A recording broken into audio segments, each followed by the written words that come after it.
Hey YouTubers and friends, how you doing out there tonight? Absolutely fabulous, I hope. I see we have a pretty good crowd in here. Tonight we have Dennis Peterson, the president of Bedrock Prospectors out of Puyallup, Washington, along with Richard Holcomb. I hope I pronounced that right, Richard. Um, who's the vice president? They're a couple of Washington State prospectors from the land I call home. So don't go away. We'll be right back.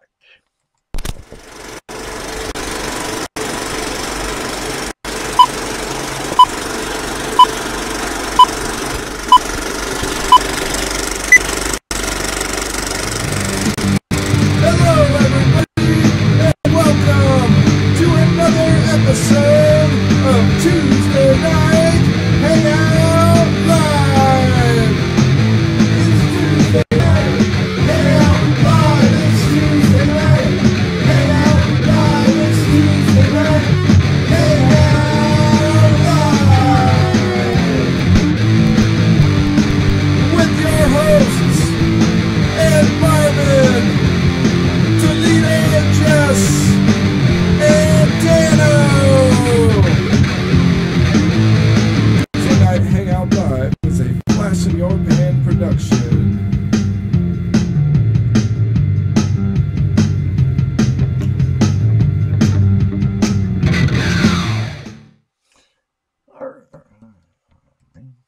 All right, everybody, we should be having a real good time tonight. Let me pull in Toledo Jazz and Dano, get them up. How you doing, guys? Okay, here, let me shrink me up a little here. Get Skype up. And there you guys are. So, I told you over the weekend about Raphael, right?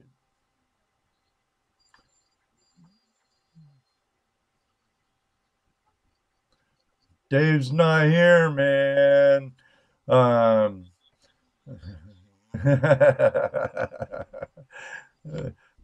but yeah, for some strange reason, he went to bed fine. I think it was Thursday night. Friday morning, he's crawling up the stairs with no use of his hind legs. Judy's like, "Oh my God." And he's been like crippled ever since. I think he had a stroke, but we thought we lost him a couple of times. He's one tough cat. I just think he knows he's loved and don't want to die or something. I don't know. It kind of worries me, but yeah, they are. They can be. Well, maybe that's it. Hey, Judy, hit him on the head about 8 more times. And so, but no, no, just kidding, everybody. But cute that good thing they can't hear it. They might not like you when you come over again. Actually, Raphael probably wouldn't too look too bad as a cap. I'm just kidding, Raphael. But how'd you like this weekend?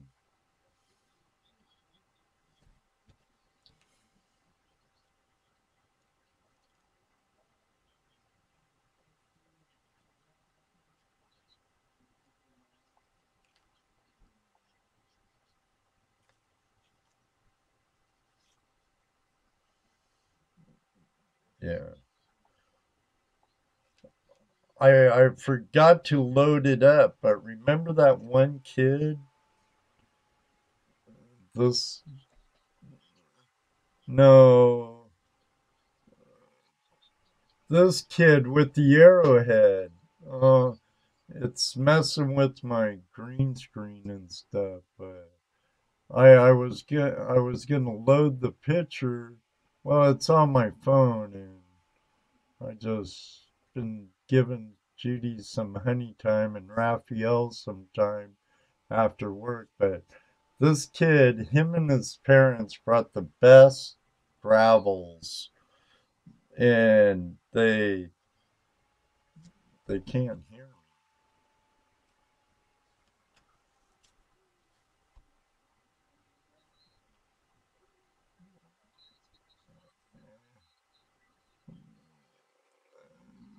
Murphy's always.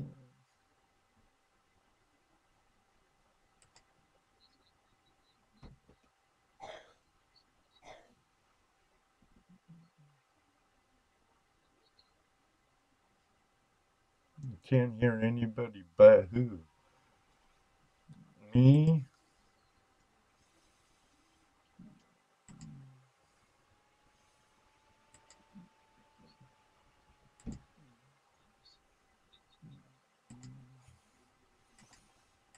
Huh. Well, if it isn't one thing, it's always another. That's good. Okay. Okay.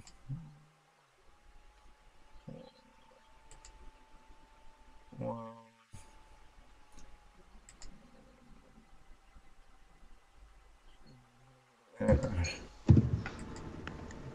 how about now? How about now? You hear us now? How about now? We're here. You just can't hear us. Come on. Somebody can hear us. Surely. Somebody Can you hear them now? I can hear you, Dano. Can only hear Ed, it still says. Oh, okay, good now. All Jared right. says Thank okay. you, Randy Hunt says everybody. okay. Thank you. Thank can hear me, too? Randy. Thank Ron? you, Ron, Ronald. See, you're all part of the show, too. You help us Ian out. in the game. Absolutely. You kick Murphy's butt right out the door. All right, Eric, Angelina. Excellent, excellent, excellent. Yeah, hi, everyone. Okay, now rewind a little. Back up. You guys heard me. We didn't hear Jesse though, so go ahead, Okay. Jesse. Yeah, Jesse. Go back with the spiel. Where were we? Oh, yeah, we were in Indiana at a Camp Chief Little Turtle. Little Turtle. Camp Chief Little Turtle. Yes. Oh, yes, I saw those signs everywhere. Yeah, did a painting or prospecting demos for the Boy Scouts. Again, it was a lot of fun. We have a good time when we do that. That Always we have do. a good time. That we Yes, do. sir. Spent the whole day standing out in the cold. Yeah, we got there about Freezing. 3 inches of snow. When we left, it was about all gone. It was My all feet mud. were cold when I went to bed that night. And those kids push around mushing sleds all day long from point to point where they do their little activities. That's pretty It cool. was their Klondike Derby. Yep. Right. And then at the end of the day, after pushing that sled around all over the place, they have a race. Yeah, Yeah. Did you see the races? Yeah, I watched the yeah. races. It was pretty cool. But everyone in the room, the picture I was showing was this kid. Okay, they all were told to bring in a bucket of dirt. Here we go with this again. Okay. Okay. Now we're back Yeah. up to speed. All I can say is they should have gotten a little bit better instructions. Right. I mean, we right. didn't want to. We don't want to Yeah. run a bunch of peat moss or mom's garden dirt. Which or- we saw. Yeah, or the one that I liked the best was they were told to bring some gravel, so they went next to a building and A bunch filled of up a bucket of landscape gravel. Yeah, one got a whole bucket of landscaping landscape rocks. gravel. We're like, Oh, there's nothing in that. Where'd you get that? next to a building. But that one kid and his mom and dad, they had the best dirt I saw. Yes, Right. we did. And the kid actually got it out of a stream.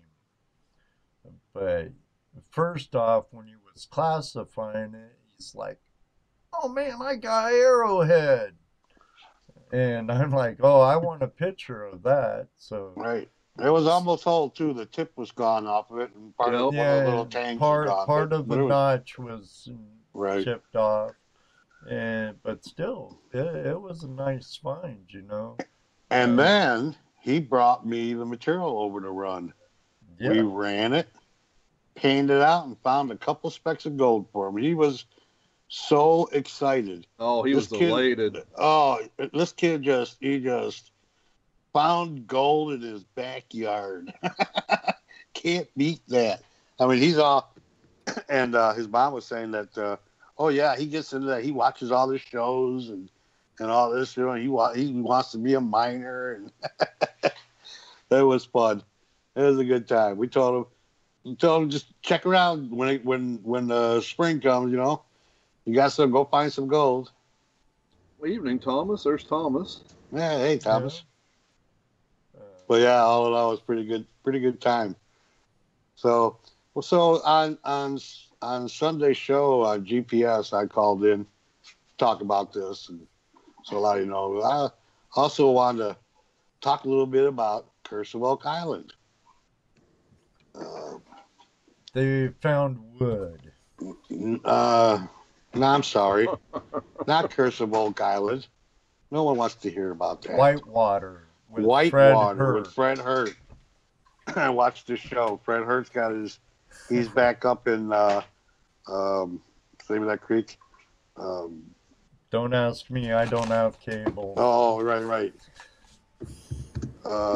Anyways, him and his son Justin are back up in Alaska, and they went up into that. I remember last time you saw him on Gold Rush, they were checking up the mountain, up that creek that they were working. Well, they're working Was some it plunge Cahoon holes. Creek? Cahoon Creek Yeah, or something like that? right. Now they've gone up there over 5,000 feet, something like that.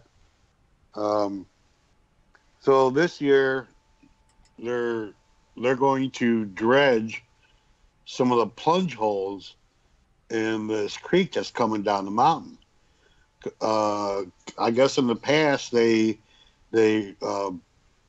where they're at, they built a flume through the mountain and diverted the water and pulled out McKinley Creek. That's it, and pulled out buku amounts of gold out of there. So now they're thinking they can go in there and do the same thing. So they got there after last year. I guess last year they took all their equipment up there, got it set up and ready for this year. They got up there this year, and it was all gone. The floods had come through and washed everything away. So they had to go. Yeah, it's one of those McKinley Creek, Porcupine Creek, one of those creeks that Fred was working up there. McKinley Falls, whatever. Yeah, it's up that creek. But at least it ain't Sheep Creek. Yeah. so they go up there and they're gonna try to dredge out the plunge holes on plunge the waterfalls. Have fun. I tried that. Yeah, year Justin after went in, year yeah, Justin after went in year. all geared up, roped up, tied up, and jumped in the water, and there was nothing he could do. That water is so strong. They're going to have to do something different. They're not going to be able to do that. Not like that, anyways. So they find some gold. Actually, they didn't find any gold this week. All they found was a whole handful of pyrite. Fred goes, we're digging here. There's no gold, but there's pyrite. And you look at his pan, and there was a lot of pyrite. You could see it, even on TV. So they think that they're gonna back off the plunge hole and work down just a little bit from it, and work their way up to it. So, see what happens. They haven't found any gold yet. Oh, yeah. There's been a rumor about Hoffman being involved in this. He is. Oh, He really? is. Yeah. Fred, well, like I said, when that flood come through and washed all their equipment away, they needed money. They went to Todd to borrow 100 grand. Todd said no, but I'll give you 50 for, what do you say, 15%. So, so Todd owns part of that. So that's what they're going to be working. We'll see how it goes. And Fred, he says, I've been married 40 years, taking 3 wives to get there.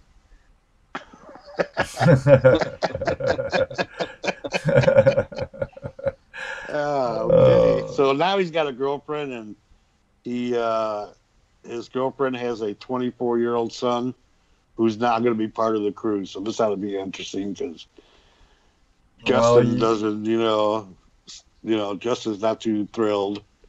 Greenhorn never done anything like this. Well, not that he's never done anything like this. I guess he's a logger, so he has some experience out there. He's just not a miner. So we'll see how that goes. So I'll keep everybody. Where did Jaron see all 8 episodes? I'll have to look in Cody or whatever that streaming thing is I have. Oh, where is that at, Jared? I don't know. I watched it on History Channel. I don't know. But why don't, are you all done with Yes, non-reality TV gold shows? You better bring your guests in before they leave. Let me just say one thing. No. It is the History Channel, and there is drama. So, but no wood. Yeah, let's bring our guest in. Who also doesn't have any wood. All right. Well, let's bring in Dennis Peterson, and if Richard wants to join in, and I see he's hiding back there again. We're going to go see his head good and go fall asleep sitting back there. I'll have to get rid of this and put up the picture of us so maybe we could see Richard better. So I'm going to switch out the picture and switch out me. That helps a little bit. Yeah. There he is. How are you two tonight? Oh, Dennis and Richard, how are you tonight? Evening, gentlemen. Well, a little wet and windy out here, but we're doing okay. Okay. It's wet, windy, and cold here. So yes, it is. You're out in Washington, right? Right. We're in Washington State, about the middle of the state on the west side. So we're over on the wet side of the state. Okay. About the middle of the state on the west side. Okay. Yep. Right next to Puget Sound. All right. Is that where you're from? What's that again? Is that where you're from? Well, I grew up in the South. I grew up down in southern Washington, down on Longview on the Columbia River.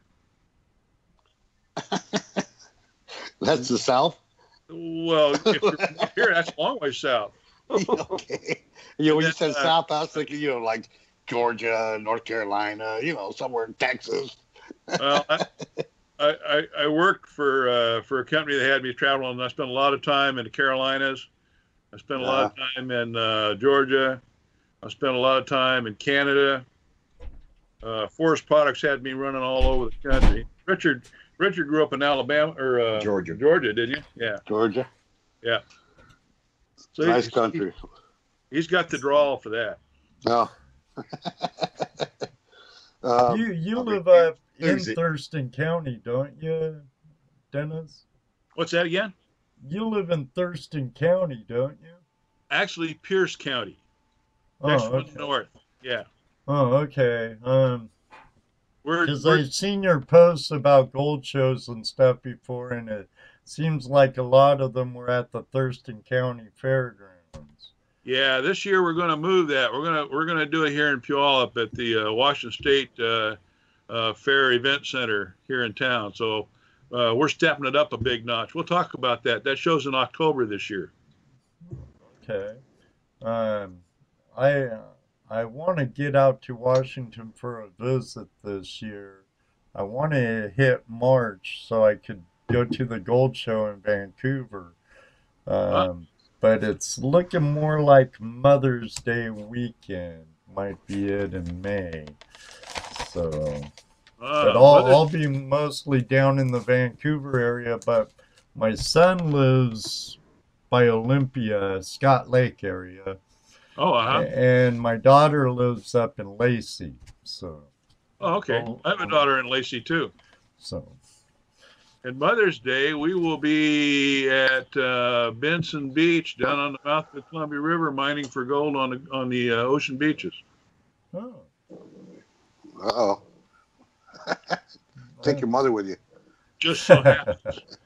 Yeah. Yeah. We'll be doing the show in March, the GPAA show there in just north of Vancouver in the town of Ridgefield. That's down at Clark County Fairgrounds. That'll be a big show. Right. So, that's the GPA's Gold Show. Is that where they're starting this year? That's where, I don't know if they're starting there, but I know that's where they have a show scheduled for this year. Oh, okay. Cool. I think they've got one down in Arizona before that, but I'm not sure. Yeah. I don't know what the the schedule is right in front of me, but I know I have a magazine around here somewhere. Oh, they're both upstairs. They're both international mining journals. They're not GPA. Oh, well, we're going to be at, let's see, we're going to do a show in Monroe. That's Evergreen Fairgrounds. Yeah, that's up there in February. I think I don't have my calendar with me. 16th, I think, 18th weekend of February. That's just next month. We'll be at the GPAA show in Ridgefield the following month in March, and then the club over in Wenatchee is doing a show in Kashmir in April that we'll be at. Cool. And now, the one at Evergreen State Fairgrounds, is that the one put on by the Washington State Prospectors and Miners Association? Correct. Okay. Yeah. Boy, I'm getting homesick, guys. Well, there's a way to solve that. You need to come out and visit. Oh, I'm working on it. Working on the budget and with the other half now. I was talking to her about it the last few days. I've been wanting to get back for a while. Last time I was there was 0809. So it's been way too long. Yeah, we need to get you out here and get your boots wet. Oh, definitely. I definitely would try and get in the stream at least one day while I was out there. Yeah. Right. Well, you just give us a holler when you get out here. We'll make it happen. Yeah, because I know at least one day I'd have to go up to that area and visit my kids and grandchildren. So I have to just play it by ear. I can't plan nothing because nothing ever goes as planned. Because Murphy travels with him. Right. That's why I use erasers. Right. Don't you? Yeah. Kind of hard to erase ink. Yeah, well, a guy can try. Yes, sir. What do you have coming up for any big changes or anything with Bedrock Prospectors, since we have both the vice president and the president here? let's talk about the club a little bit so you can get a feel for what it is. We have a club of about 420 people, and it varies depending on when dues are paid and all that kind of stuff, and it grows and gets bigger and smaller and moves around and all that. But it's around 420 people. We have a yearly schedule that we put out every year, and it's a written schedule that we stick to closely. We have somewhere on the order of 2 to 3 big outings every month. And when I say big outings, that might be a trip to the claim. It might be going to a school. Ask me about our gold trailer in just a little bit, and I'll tell you about that. But we go to schools, show gold panning. We go to outings like on a rock and gem club show, and maybe show how to gold pan and that kind of stuff.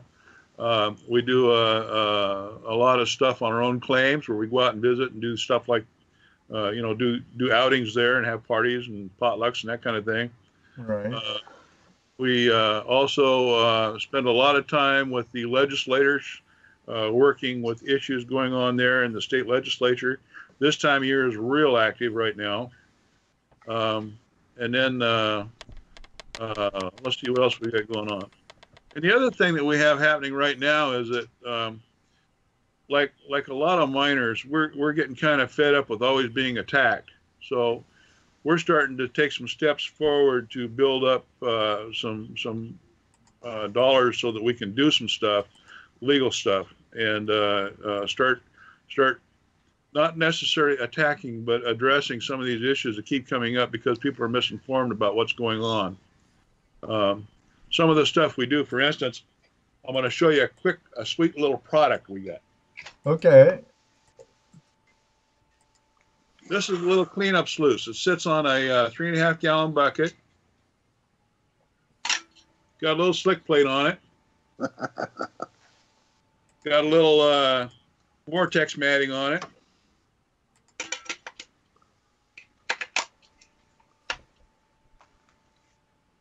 This sits down in a little pipe that receives it at the other end of the bucket, and so it sits on a bucket like this. Uh-huh.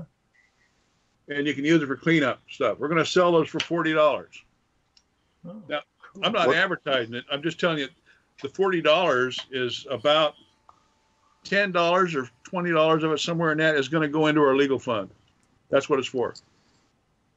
So that we can begin to address getting a lobbyist to take care of some issues for us down at the legislature so that we're not being attacked every time we turn around over stuff. Now, say, like, a lot of our viewers are here from the Midwest and stuff. What if they want to get behind you and purchase one? We can set that up. This is the first production model. We just got it built, and one of my buddies and I went out and spent some money, and we bought a shear, a brake, and a rolling mill all in one piece. It'll handle up to like a 52-inch wide sheet, so we'll be able to handle a 48-inch sheet. Right. Cool. And work with it. So this is the first product we have coming off net. And so to answer your question, what we'll probably do is I will probably start advertising it in ICMJ as a location for that, with the idea of that it's for a legal fund. That's what we're going to use it for. Right. Gotcha. And we may be interested in talking to someone who wants to sell these for us, like a mining supply outfit that wants to buy them from us. So how would we go about buying one? And how many have you sold? Yeah, how many have you sold so far? Well, he only made one so far. Oh, we're in the process. I think we've got 5 made, and we've sold 20 already. Oh, okay. Well, but we haven't taken any money for any of it yet. But this is the kind of thing what we're doing. So what I'm getting at is that it's time for us miners to begin to start putting together some of our legal fund stuff and start getting that money into hands where it can be used to help support what we're trying to get done. right. gotcha. So the kinds of things it would be used for is, for instance, right now the state of Washington is under attack. Big time. Unlimited, Sierra Club, Cascadia Wildlands, and a couple others are all attacking the state of Washington, trying to get rid of motorized mining in the state. this stuff is in some cases these folks have got an agenda that is like way out in Never Land. Sometimes it's misinformed, and sometimes they're honestly trying to save fish. Okay. Right. So you can go out and fish and kill them later. And they have a right to do that. Sure. Because they're buying fishing licenses and they're taking care of that. But the problem is that miners are being accused of killing fish. And, I haven't seen a dead fish floating behind any of our dredges or any of our equipment since this whole thing started. Can't hardly even get them close enough to the end to suck them in anyways. Well, and if you did, they tend to come right around and want to do it again. So right. Oh, we do it again. In the state of Washington, if you see fish in an area where you're working, you need to quit, pick up your equipment, and move to another location. Then they follow you. Every time I dredge, they've always been under my armpit in the back of my dredge. Okay, I'm talking about what the legal part of it says. Okay. Right. Now, if I was a fisherman and I had fish doing that, that's what it's all about. I'm trying to catch fish, right? Right. So there are times when some of this stuff, and we're being the accusations run rampant. Sometimes they're false. Sometimes they could be true. But the part of it that's true is that's the way it was back years and years and years ago. For instance, right. If we did hydraulic mining out here where we were washing hillsides down into the stream and filling them full of silt, yeah, that kills fish. Absolutely. Right. Ain't nobody arguing about it. That's honest to God's truth. But we have a set of rules in this state that we have to follow. And Ed and I were talking about this earlier. It's called the Golden Fish Pamphlet. The Golden Fish Pamphlet was a document that was written back in 2009 by the Fish and Wildlife, the miners, and a bunch of other interested parties. And they sat down at the big table and they argued and they fought and they worked through a set of rules that we could operate under. And that's what we follow. So it's a very good document. It almost makes me sick at times to see on YouTube somebody will dig a hole and then walk off and leave the hole behind. And in this state, we're required to fill the hole back in when we dig a hole. So if I dig a hole, I need to fill it back in within 48 hours. If I'm going to come back tomorrow, I can still keep it open and keep working on it. But I can't do that if I'm going to leave it for 48 hours. So we're required to fill it in as part of the law, as part of the rules that we work under. And some of the stuff we don't agree with, but it's still the rule that allows us to do the job that we want to do and work, and it works well. We're able to do a lot of stuff. That pamphlet is a PDF pamphlet that you can download from Washington State Fish and Wildlife. So you can go online to the Fish and Wildlife website, enter mining or golden fish pamphlet, and you can download that and read it. Don't you have a link on on the club's website where they can? Bedrock Prospectors has a link to it. Yeah, I'd put the link up on the chat room. Well, I put the link to the website on there. Right. Well, yeah. Right. Yeah. Looking for the DNR link, and I was looking for the contact email. It won't be under DNR yet. It'll be under Fish and Wildlife. Oh yeah, that's right. Fish and Wildlife. Yeah. So when you just mentioned there's some rules that you don't like. I watched a few of your videos. I watched an older one where you talked about all the logs, all the driftwood on the beach, and that you as a miner can't touch them. But if you're not a miner, you can do whatever you want with them. What is that law all about? What was the purpose of that? Well, I can tell you what I think it is, but it's never been challenged. So part of the reason for some of this is to also be able to talk about this with the state and challenge some of it. But I think what it was there for was because some of those logs are embedded in the sand dunes and help hold the sand dunes in place. Right. And they don't want you digging them out and pulling them out so that the sand dune can wash away. Now, I'm giving them lots of leeway. I don't know if that's what it was for. Right. But I can tell you this. in a river or stream, we're not allowed to remove a log out of the water that's been embedded in there without replacing it back. And I have to go check. I'm a little fuzzy on this one, but we'd have to go put it back. Have to put it back. If we move rocks and stuff in the creek, we're supposed to put them back in the same kind of order where they were at. So the big rocks on the bottom, the small rocks on the top, kind of stuff. Okay. Some of it, I'm baffled. To be honest with you, I'm baffled because that just doesn't make any sense to me.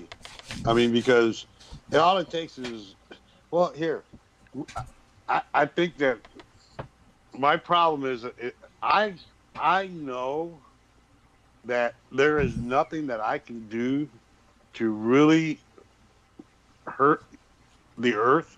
I'm not so vain that I believe that I can actually damage the earth, because no matter what I do, Mother Nature's going to come back and destroy it, boom, without any hesitation. So, I mean, I dig a hole in the creek before, the next rainfall, it's gone. The next flood. Or the next big flood, it fills back in. Right. If I pull a tree out of a bank, well, Mother Nature feels there needs to be a tree there, she'll put another one back. I mean, I just don't feel that I have that kind of power that I can literally change the world like that. No. Mother Nature can do more damage in a day than we can do in 20 years. Oh, ain't that a fact? And Mother Nature can replace hundreds of years of our damage in one day also, right, and repair itself. So we need to get off this idea that we have that much effect on the earth. The earth is going to go one day and go, I don't need you anymore. I got something else. Boom, you're gone.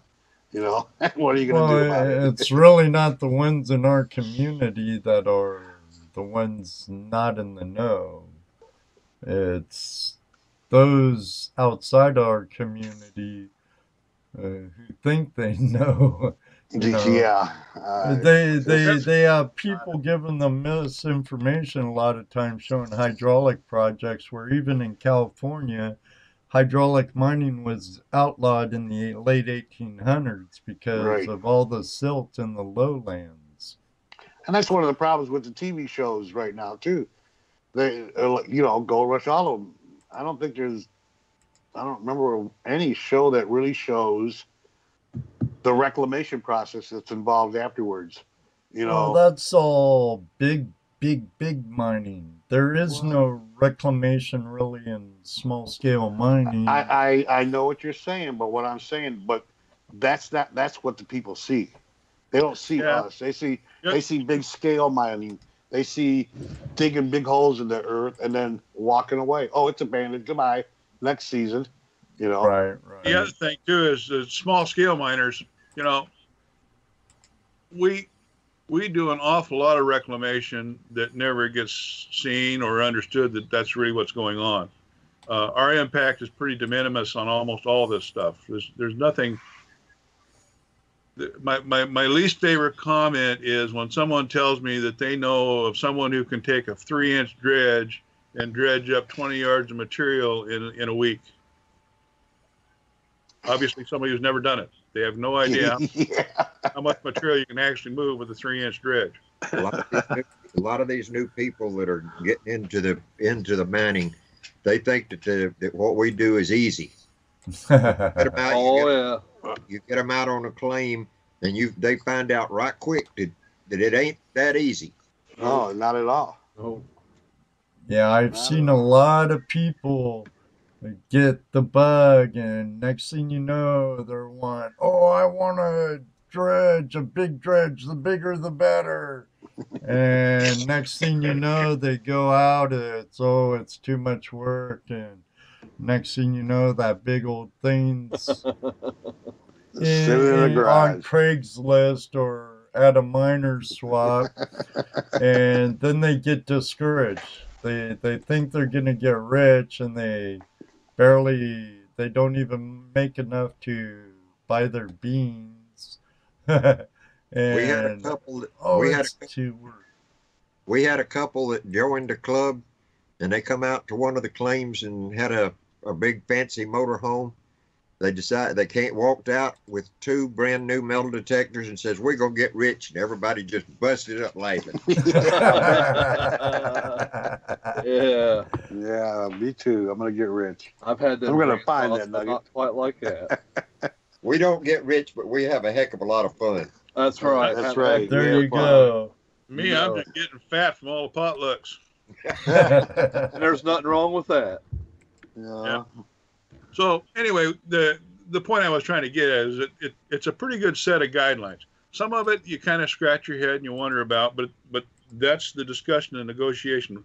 And what it does for us is that the Golden Fish pamphlet allows us to do what we do, and it has also kept us from being attacked too heavily.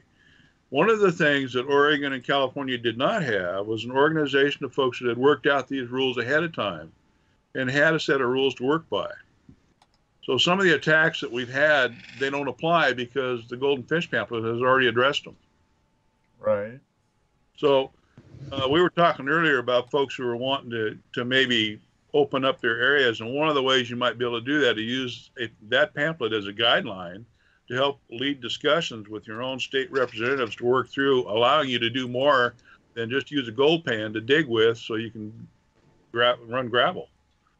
One of the guys I was talking to on the East Coast was telling me that they can't even use a shovel to get a sample. They have to use their gold pan. Must be somewhere like West Virginia, not West Virginia, Pennsylvania or New York or something there. I think it was Vermont. I can't remember. But, the point is that as you can talk through some of this stuff, you can get more and more action to be able to do some of that. Okay? You'll see in that pamphlet that that they call for a foot valve screen. We also put those together and sell those. We ain't telling them, but at the time they come out with it, it probably did us a favor because our foot valve's not laying right down on the bottom of the creek, picking up the sand and running it through our pumps. Because the sand going through the pumps is going to eat up seals in it. Man. Yeah, man. Now, Keene sells one that they claim is legal in Washington. It's got 3/8-inch holes in the side of it. It's the size of a 5-gallon bucket. You got to have a whole lot of water to get that underwater. Right. But that doesn't meet the requirements. The requirements are it's only going to be a 3/32 round hole. Huh.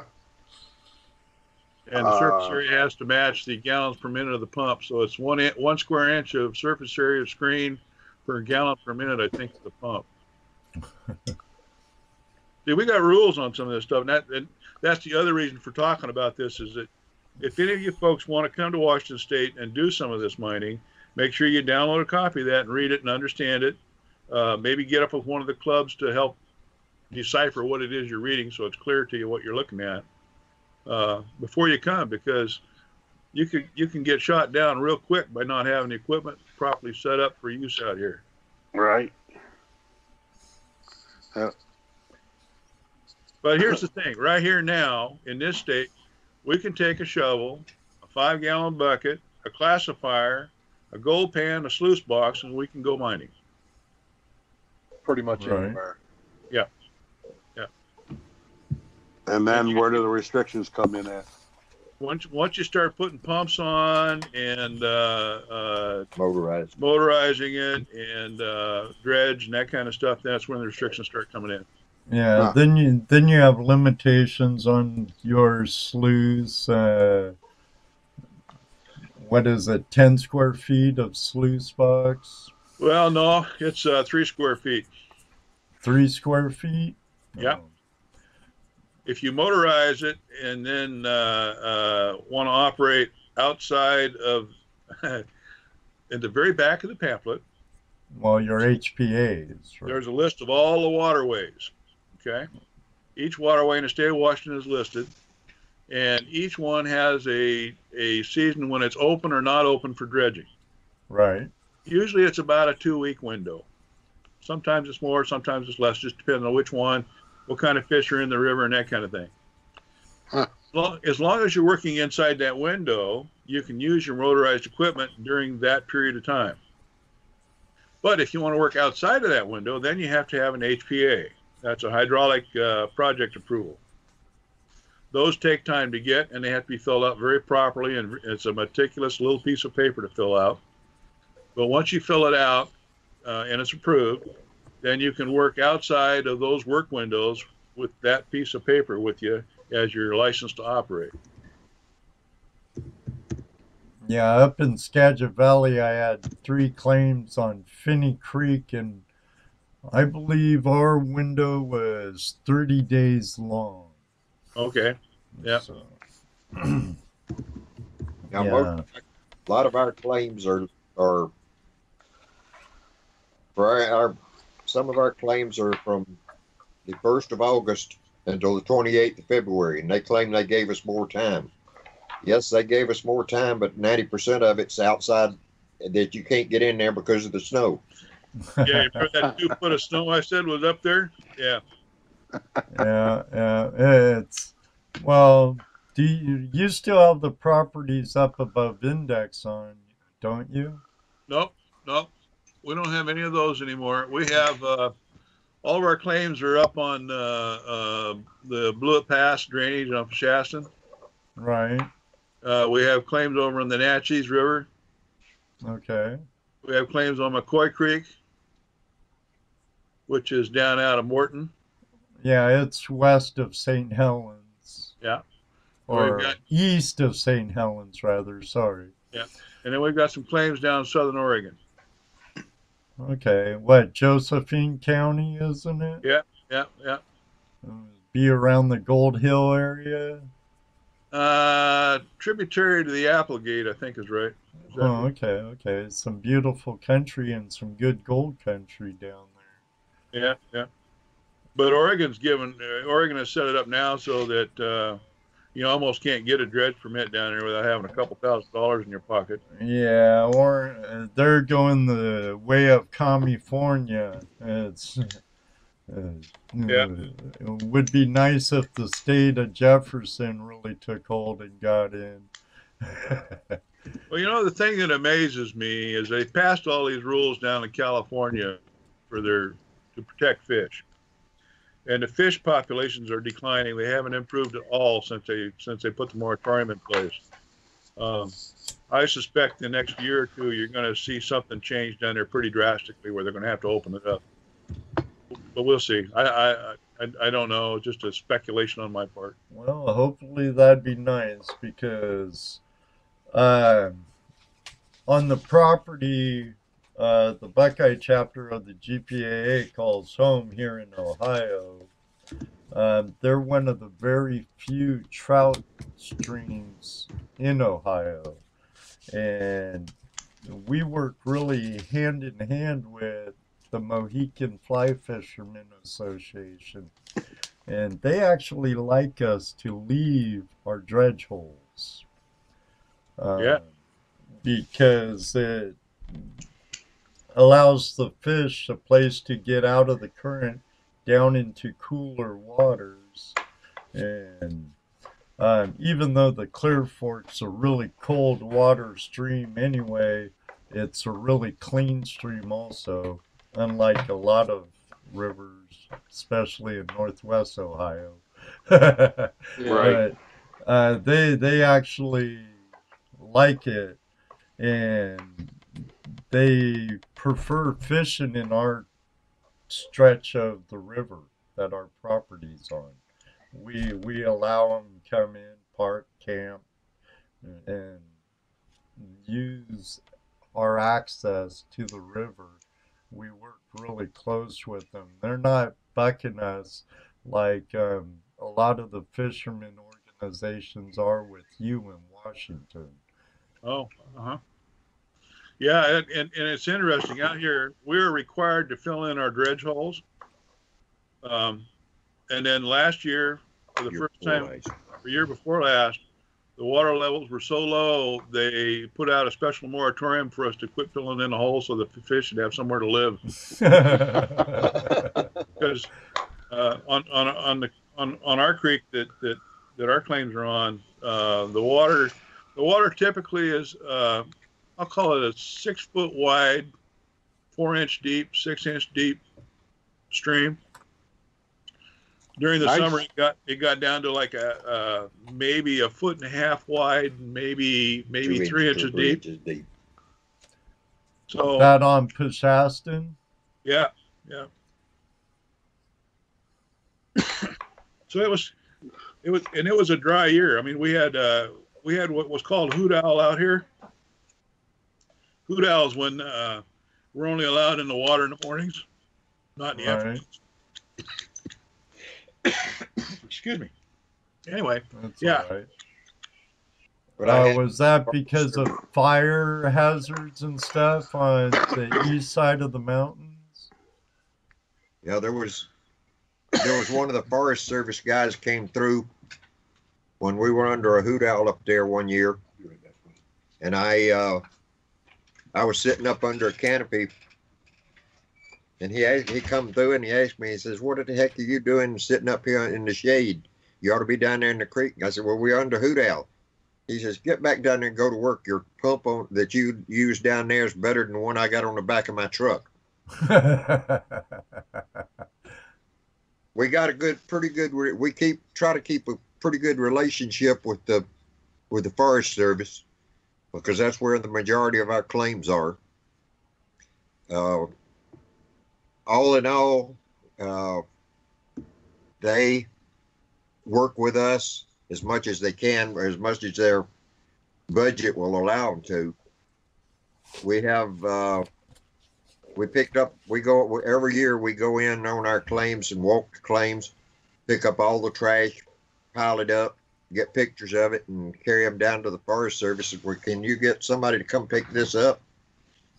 One year we had somebody had a tent that they filled up with garbage and threw it out. We drug it out, and it took 4 of us to get it onto a pickup. And that's one of the things that we push here. Well, with our friends here is all the garbage that we actually pull out of the streams. We take it all. We take it all. Those sinkers, lead, broken glass. Tires, wheels, all that stuff. We pull that out, and everybody that I know personally, we all do that. We pulled that stuff out and piled it up, and I took pictures of it down to the Forest Service and asked them, says, "Can you get somebody to come haul this out for us?" We'll see. And that Sunday afternoon, there was a guy come out of there that was that worked for Chelan County. Monday morning, he was back up there with 2 prisoners and loaded all that crap up and hauled it out for us. He just saw it sitting there, and he had somebody come pick it up. When I was back there in 08, 09, I was there for like 9 months. I actually joined the club for a little bit while I was there. I was used to have the claims up above Index, but that's when the flood wiped out the road there just across the river from Index. But I was working a place up on Canyon Creek on Weyerhaeuser property a lot, and there was just a little part of the National Forest there before you got into Skamish. I forget the name of the National Forest down there, but I would fill up my truck all the time with trash, and I'd take it down to the forest station down in a Colt, is it? Or it was, I'm having a blank on names, but I think you got it. I think it was in a Colt. Yeah, Colt. Yeah. I would say, do you mind if I dump this trash I picked up out of the forest when I was out prospecting? And they would end up coming up and stopping by and talking to me real nice after that, you know. And they would say, you could bag it up and leave it on the road and tell us where you left it and we'll come pick it up. You don't have to bring it all the way down here. I'm like, you're back on my way to Woodland, so no biggie. So, We had a guy that worked, and you probably know where this is at, Ed, the East Fork of the Lewis River. oh yeah, oh yeah. He went down there, and in 4 hours at a place he was working, he got a half of a 5-gallon bucket full of lead. That I believe. That I believe. Oh He yeah. got a half of a 5-gallon bucket. You couldn't hardly pick the thing up because it was so heavy. That I believe. That'd be like dredging the Maumee around here. Yeah, no kidding. It'd be like dredging the Maumee outside of Maumee, Ohio. I'm telling you. Well, I remember one time I was up on Only Creek up on the Salton River Basin Road. Yep. And I was working a canyon there on DNR land. And boy, there was so much lead in my sloughs. And just in no time, it seemed like all they did was shoot guns from the ridge of the canyon down into the little canyon. Just amazing. Pardon me? Just amazing, isn't it? Oh yeah. Oh yeah. Tons. I mean, even full metal jackets, you know. I'm like, man, where'd all this come from? Gee whiz. And I thought fishing weights were bad. It was all rounds. Most of the stuff that he picked up was fishing weights, was hooks, sinkers, line. Most of the stuff that he got out of and he had almost, like I say, a half a 5-gallon bucket full of. Well, it's easy to do, especially if you got a river or a stream where there's a lot of fishing going on. Like Daniel said a minute ago, the Maumee River, after a walleye run, you could probably come out of there in a day's of dredging with Buckets. 20, 30 pounds easy. Buckets. Oh, yeah. Buckets. Hell, I remember fishing that, losing 3 to 4 jig heads, right off the bat. Yeah, and you're shoulder to shoulder in that river. Right. When you fish with people. You're not fishing if you're not losing jigs anyway. Right. Oh, they snag here in the Maumee River. Oh, I didn't say that. But during the walleye run, people are lined up for miles, shoulder to shoulder, in waist deep water trying to snag a walleye. So and they come from all over around here. Yeah. So that one of the things I saw in your video that I thought was kind of weird. One of your videos, when you were on the beach, and you take your black sands that you processed and lay them on a log. Is there a reason for that, or were you just clowning? No, there's a real good reason for it. Oh, cool. I'm glad. It's heavy. It won't fall out of that darn bucket, so I'm beating on it.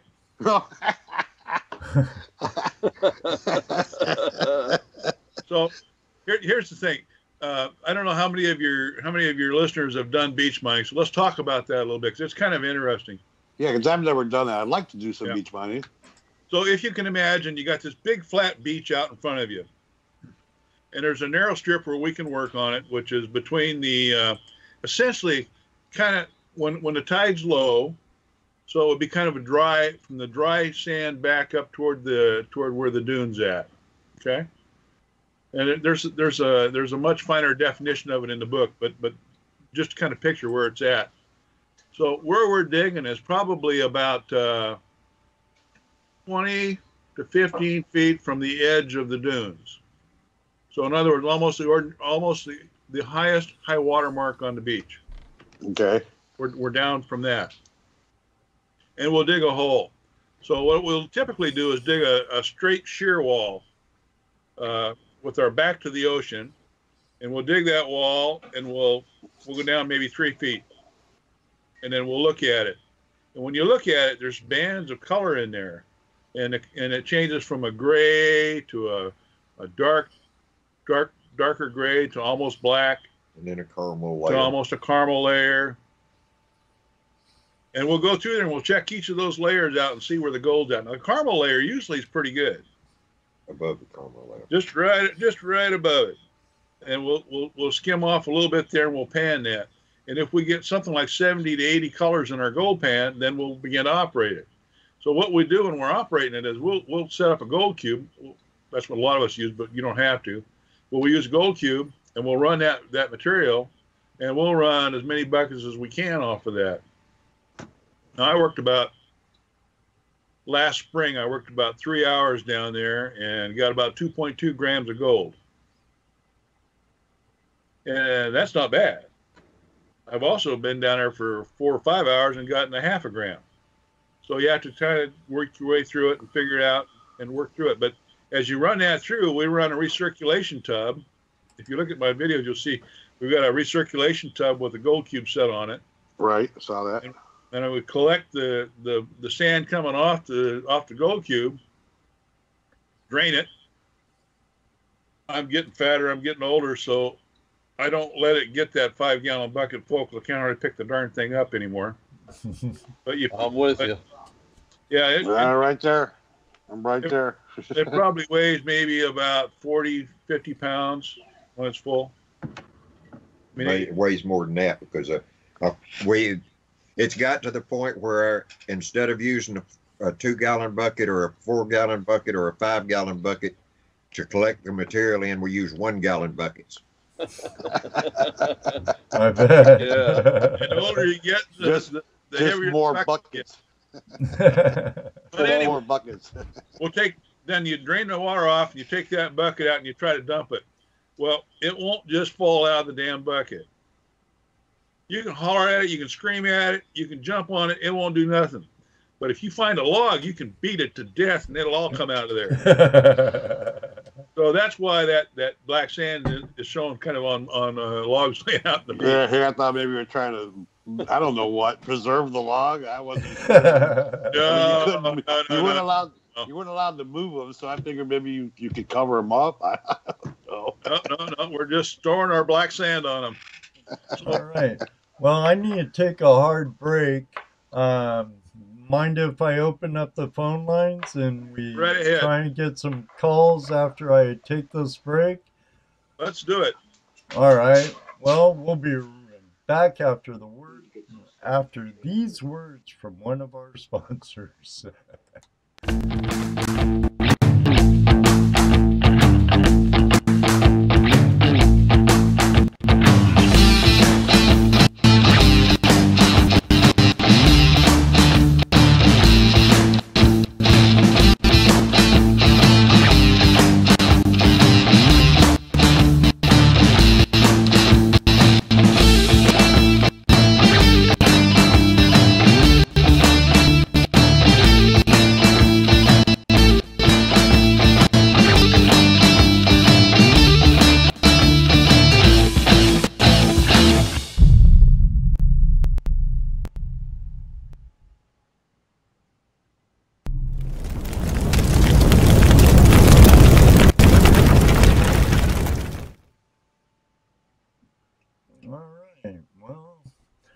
A little word from our friends over at Prospectors Radio. Mr. Tim G, the creator. Patrick has a question. He wants to know if you guys have ever went out with the goose. With Boyce Geo. Boyce and Mike, they live way up above by Everett, I believe. That's a couple hours north from where Dennis is from. Maybe, I don't know. You ever go prospecting with Boyce Geoff and Mike? Sluice Goose from YouTube? I've probably met them, but I've never been out with them. I get up that area once in a while. I get up to Monroe and work up there once in a while. Yeah, I know they're up in like the Salton River Basin area and Yeah. up around Index and stuff like Yeah. that. WPMP's got some claims up there that I think they work on too. Right. Phone lines are open now. If anyone wants to call in, Dano, could you put out the number real quick, buddy? Phone lines are open. Call now. We have a little lag going, I see. Well, not lag. It seems to be wild buffering, at least on my side. We're looking good over here. Okay. Phone lines are open now. If you have a Hello, question American you Gold wanna Prospectors. ask. So, I think, Dennis, you have a few friends in here that might have followed you over. Good, I have, yeah. good. Hopefully they'll subscribe and become part of the community. There you Thank go. you, Dana. I've seen a couple of people say hi to you. Oh, well. Hey, guys. Call in. Call in. You know, We'll be happy to tell you what we don't know. Absolutely. That's There no you go. problem. With a smile on our face. Or as much as we can, anyway. Right. Yeah. And if we don't know, we'll make something up. Well, yeah, that's part of it. So how long have you been prospecting? Well, I got out of the service in 1972. Well, And thank about you for your 19 service. I'm So sorry? did I. Yeah. Thank you for your service, and so did I. Thank you. Thank you for your service. I got out in 72. 72. Yep. I got out in 94. Richard, we Wow. got out in 94. Kept you. But I spent some time after I got out. I went to college, got my dream job, and then before I actually started really kind of working, I got a chance to go do some gold mining, something I always wanted to do. So I was probably about 1976, and I mined for about 2 years.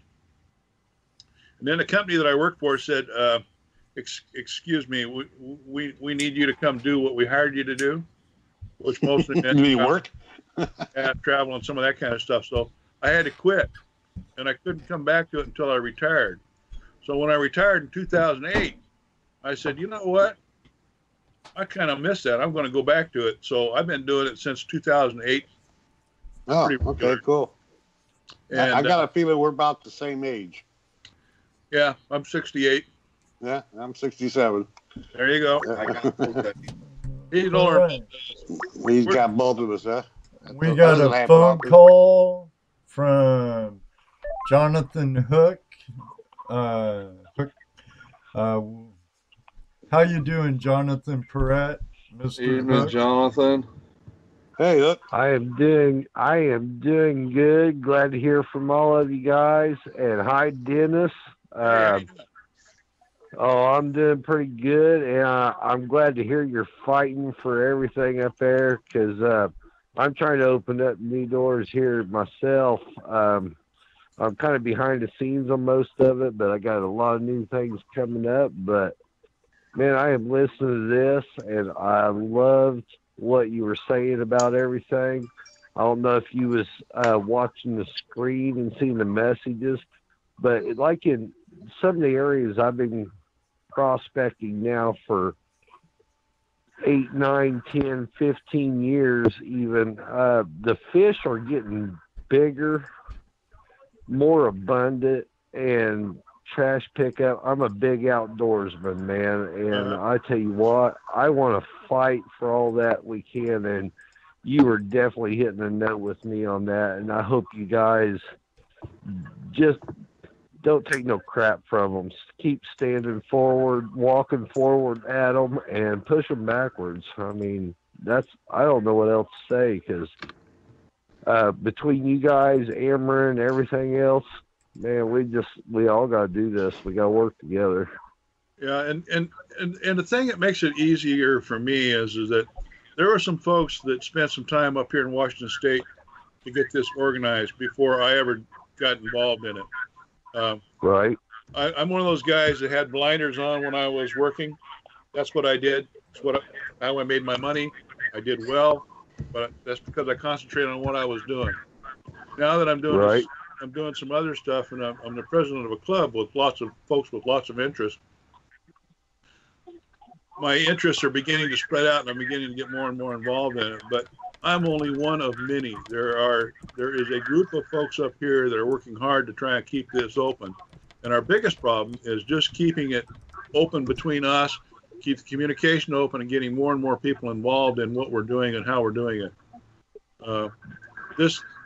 The miners in this state have done a wonderful job of organizing and putting things together, and I'm just one of the teeth on a cogwheel. You know, I'm just one of the guys. Oh, right, yeah. And one thing I agree with, and the more people that all of us, I mean, Ed, Jess, everybody, and you, when people go out, pick up the trash you see, grab the metal you get, put it in buckets, put it in put it in bags, put it in whatever. I don't care if it costs you money. But you take a picture of it and you post it and you show the government that what we're doing, this stuff's just going to keep going forward. And I love that. I love that story you told about that with, you know, with the tent, or maybe it was Ed, I don't know, but I'm just telling you, if we all keep doing that stuff and we show them what we're doing, take pictures. If you're underwater, because I'm a dredger, if we're underwater, let's take pictures of these fish getting bigger, coming up to you. I mean, showing that they're there and things are getting better, and we just keep pushing. That's all. I don't know what else to say about it. And Jess, you guys, I've seen some of your videos over the weekend. Awesome with the kids. Let's get them outdoors. It's always a good time with the kids. It's always a good time with the kids. Always fun. Always. Here's something. I forgot to mention this earlier. Picture in your mind a small boat trailer with a tub on it.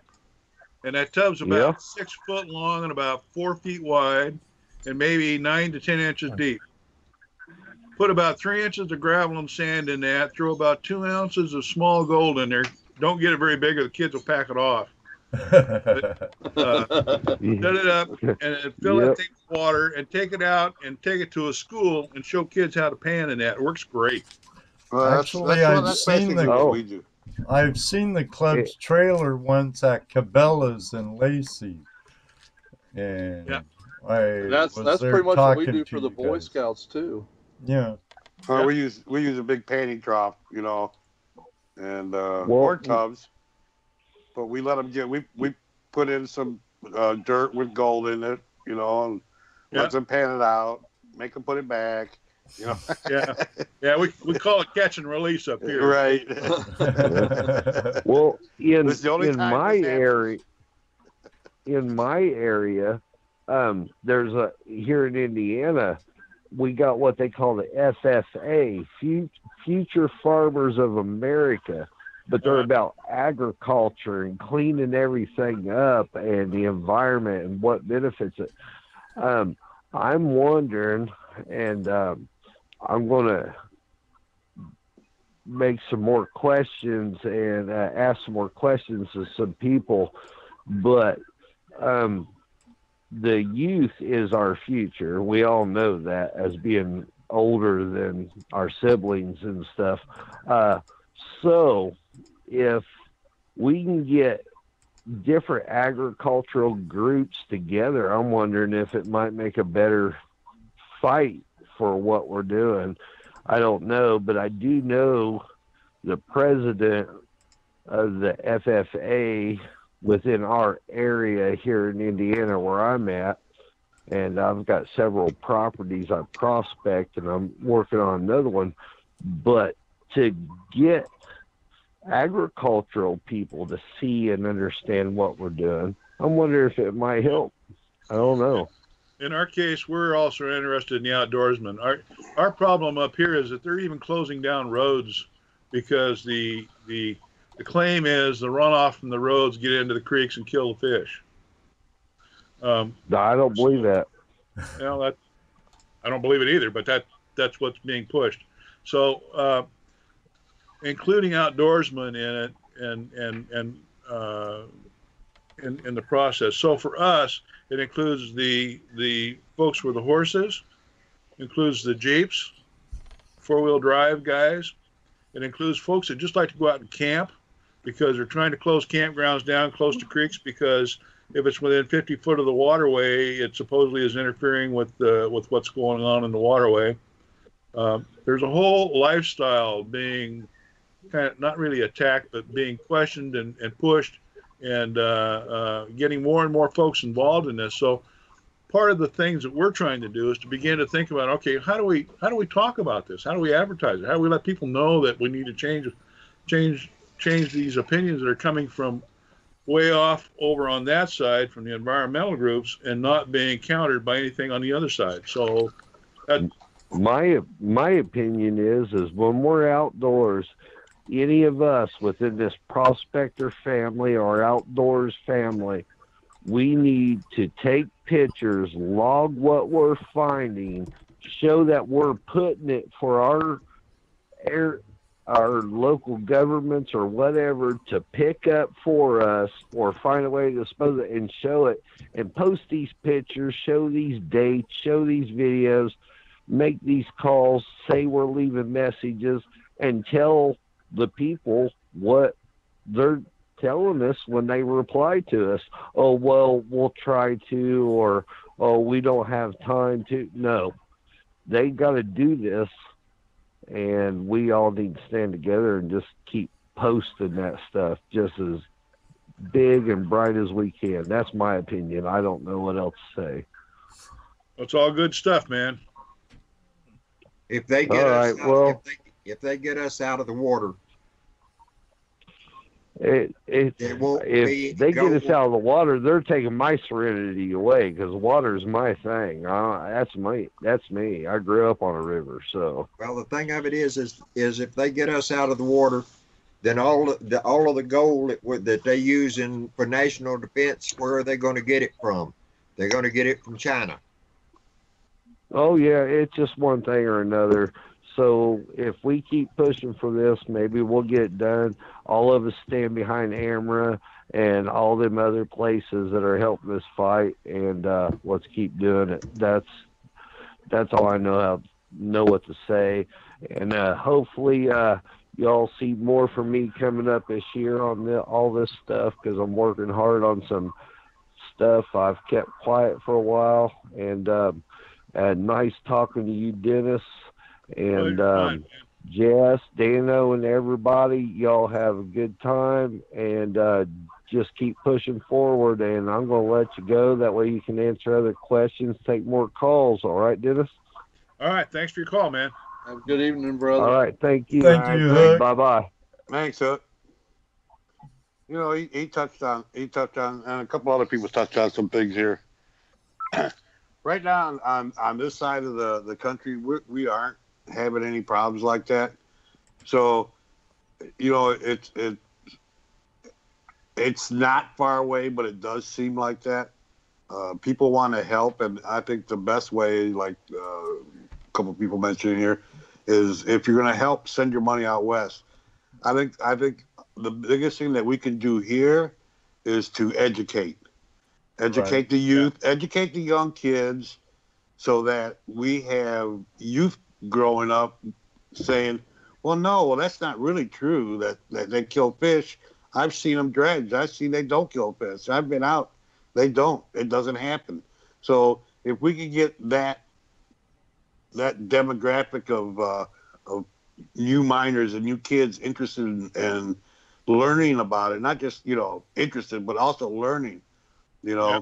Like I said, one of the things we talk about when we do these Boy Scout demos is all the trash we pick up, all the things that we find, the reclamation that gets done. And I sometimes will talk bad about the TV shows, about how they don't show any of that reclamation.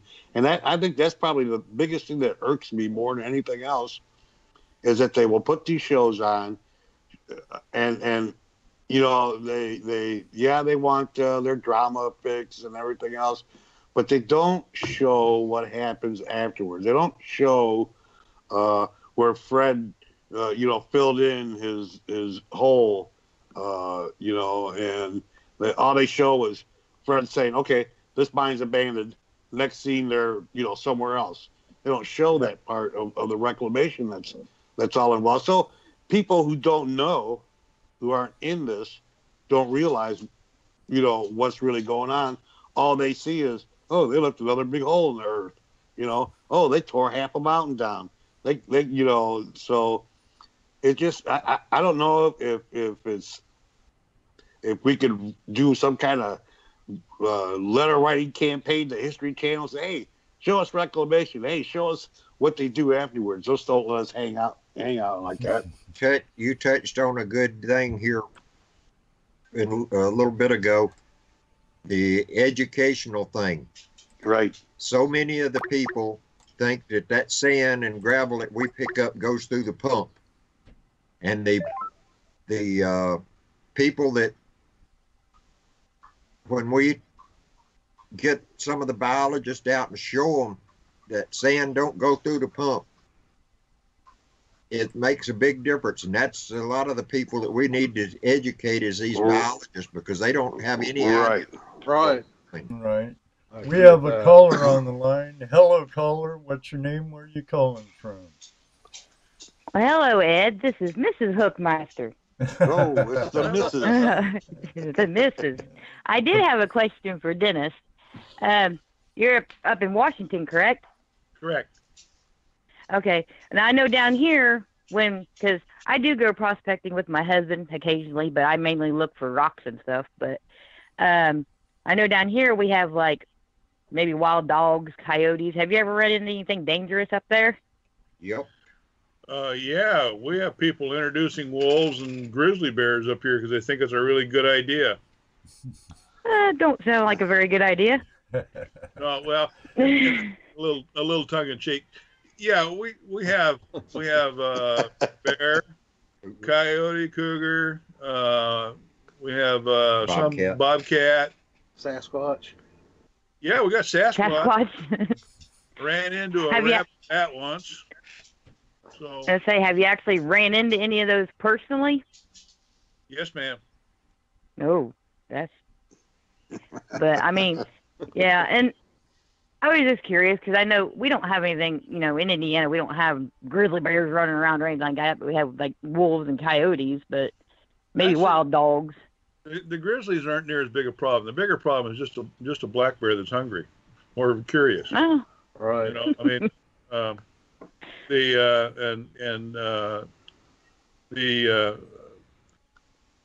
never had to have a gun, never had to fight anything off, anything like that. I mean, they're most often they're just as nervous about you as you are of them. But yeah, right. we have big wild animals here. The only thing we don't have on the wet side is poisonous snakes. So I don't have any issues with that on the west side where it's wet and cold. If I go we have those. If I go to the dry side, we've got some timber rattlers and stuff like that you need to watch out for. But yeah, because I've seen, because we have snakes all over our creeks, and I've actually seen my husband scare people off with them because he'll be over there dredging it. It'll get too close. I've actually seen him take one of his friends and he'll suck the snake up in the hose and chase it, and it shot right at him, and he was gone. He wasn't coming back near that lake to that creek until he was done prospecting. Hey, shot it right at him. There'd have been a brown streak behind me, probably a half mile long. Yeah. I think there was with him too. But no, I won't take up too much time. That's all I wanted to ask. I thought of the question after he'd already hung up. So, and it's about time you called. Justin, as Ezzo said last time, if I had a question, I needed to call in myself. So there you go. Figured I would.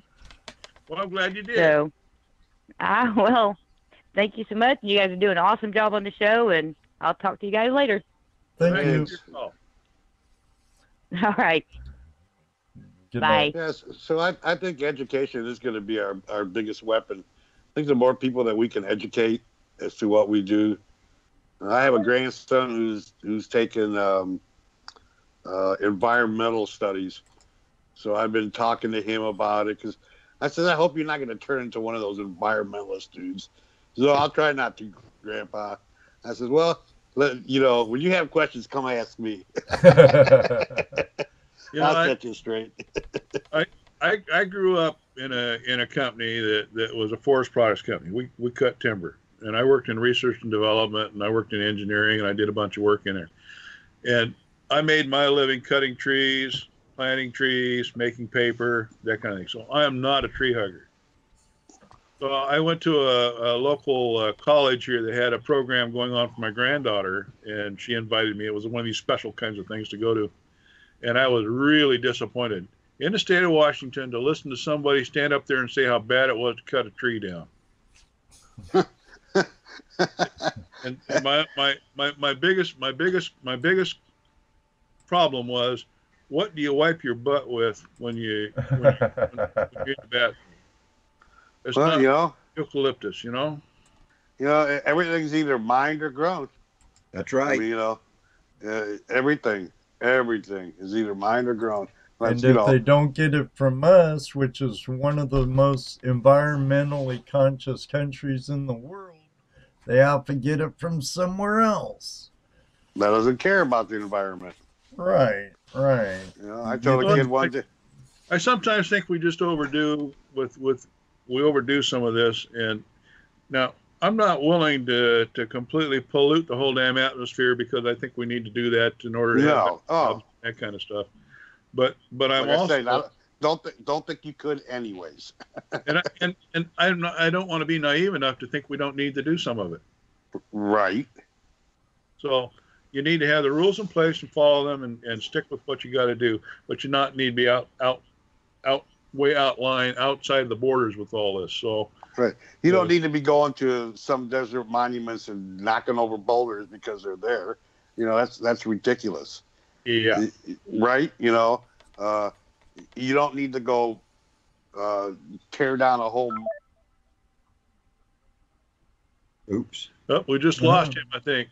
He'll hop back in. You might have pushed the wrong button or something. His phone must have went dead. I know up in Skagit Valley and Cedar Woolley, that's a small logging community.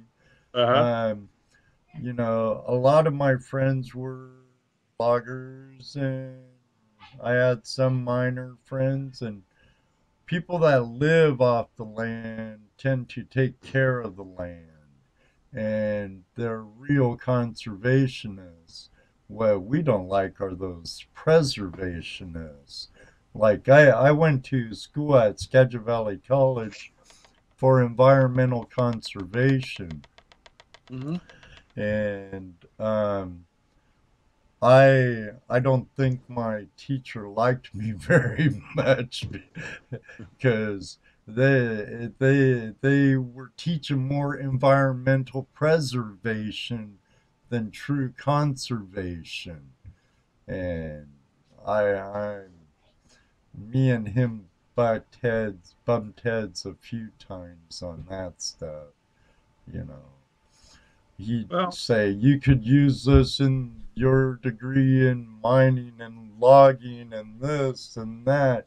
In the same breath, they're like, oh, you got to get rid of logging, and we got to control it all more and more and more until they're actually choking us out completely. Yeah. Yeah, some of it.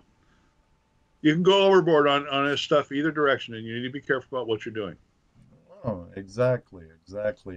My point, though, is the ones that live off of it, you're retired from Weyerhaeuser, correct? Wasn't it Weyerhaeuser who you... Yeah, it was.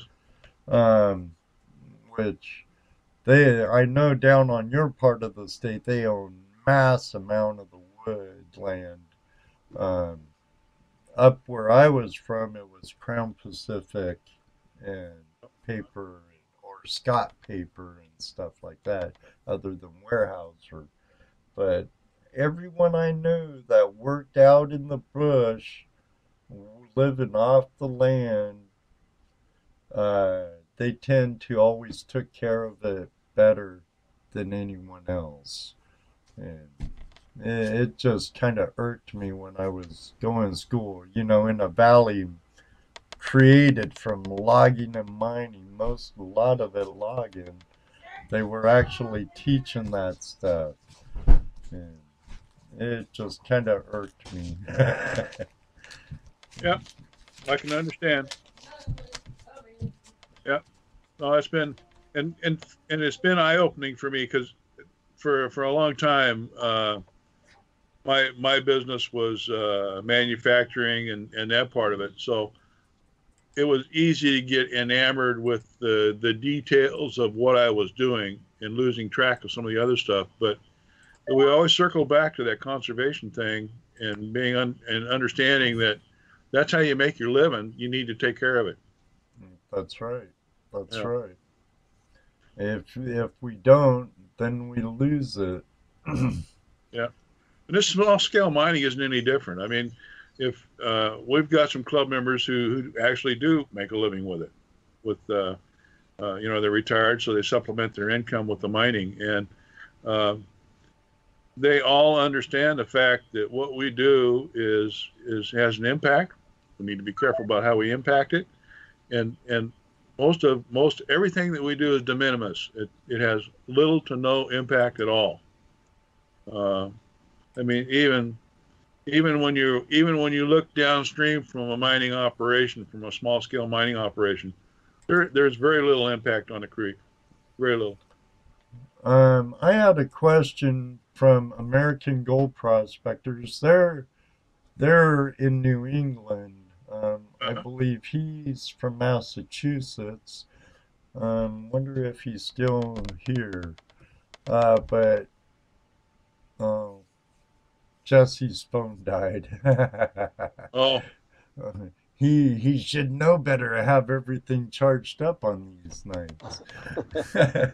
But he was asking, what's the biggest dredge nozzle side in Washington? The very largest is 5-inch, but there's not many places that you can use that. 4-inch is the most common size dredge nozzle that's allowed in this state, in terms of the largest. Most often what's used by most guys is a lot of them use a 3-inch nozzle. Let me rephrase that. There's a lot of 3-inch dredges run in this state. How's that sound? There you go. Yeah. I think that answered it. And Prospector Ruby, she brought up, isn't there a nuclear waste site up there in Washington that they had one of the tunnels collapsed last year? Was the question, and then he replies, I would stay far away from there. So. Yeah, me too. That's over at Hanford. That's let's see, about the middle of the state, about a third of the way up or a quarter of the way up from the Columbia River, and it's over on the dry side, and it's not far from the Columbia River, and frankly, that's a very, very scary spot to have that kind of a plant that's not being taken care of. The federal government's not done a good job of doing the cleanup on that.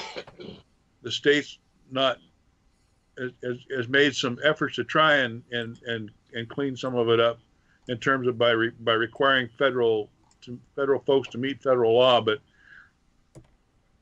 of all the places in this state that's not good, that's one of them that hits high on my list of environmental hazards. We have underground nuclear storage there, and it's leaking, and it's going to get into the Columbia River if they don't do something about it here pretty quick. That's my personal opinion. Yeah, that would not be good. Columbia River is a huge river. Yeah, I mean, they're worried about us damaging fish habitat. How about just kill everything in the damn river just because we're not going to clean up our environmental issue there with that nuclear waste? Well, you know what Ronald Reagan said? The most scariest phrase he ever heard was, "I'm from the government. I'm here to help." Yeah, I've heard that many a time because I was from corporate. I'm here to help you. Yeah. Okay. Yeah. So, and that's an area that's a problem, but there's not much mining right in that area. Although, you know, that Columbia River area, there's for some of your folks that might be really interested in understanding more about it, there's Nick Zentner. Oh, geologist from yeah, Washington University, I believe it is. He has some great they're in stuff. Ellensburg. Yeah. He's got some stuff on the Great Floods and all that that talks about the Ice Age periods, and there's a lot of really, really, really, really fine gold in that area that came down, washed down with the glacier gold. Yeah, what made the scab lines too? When the glacial dam broke, what was that? Lake Mazamu? The one over there in Idaho. Missoula Glacial Lake.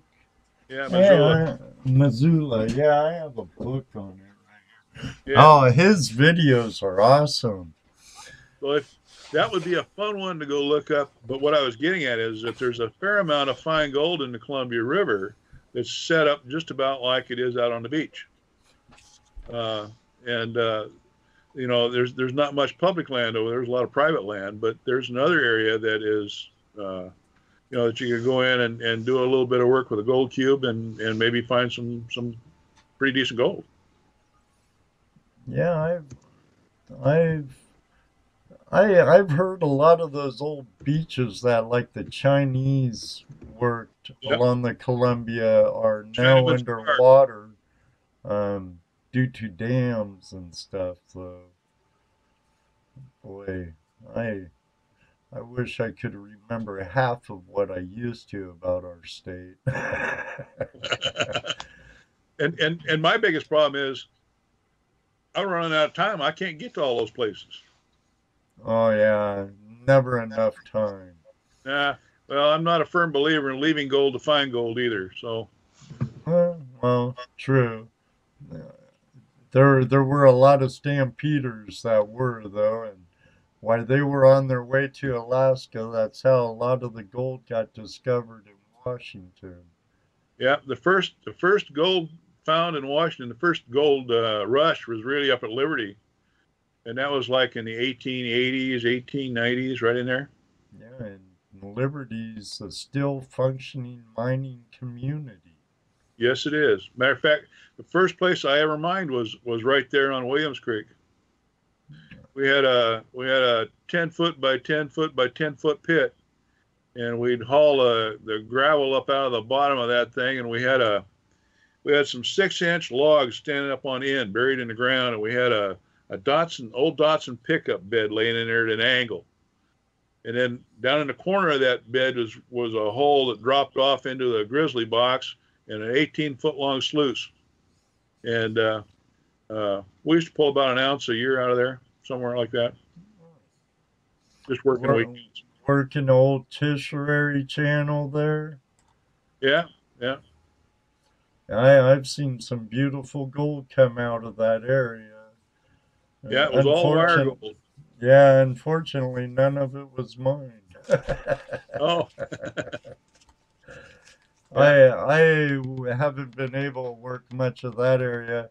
Like I said, I had 3 claims up on Finney Creek, up in the Mount Baker Snoqualmie National Forest, and I would go to over to the Similkameen Nighthawk area quite a bit and worked the Similkameen, and some pretty nice gold on the Similkameen too. Yeah. Washington has some amazing places. That's all I gotta say. Yeah. There's some places that are pretty amazing, and there's some places where it's pretty fine. Oh, yes, sir. Yes, sir. I hear you there. And the thing that's always amazed me is that I don't think I have been on a creek yet where I couldn't find something. But it might be one tiny little flake, and I might have worked all day for it. But I was always able to at least find something. I think almost every creek here on the west side has got black sand in it. Yeah. A bit of magnetite. I know. I think I pretty much have the same experience with you, especially on the west side. Pretty much every stream I've ever prospected in, I've always found something. Yep, just not much of it, but there's always something. Oh well, we got a phone call. Oh, okay.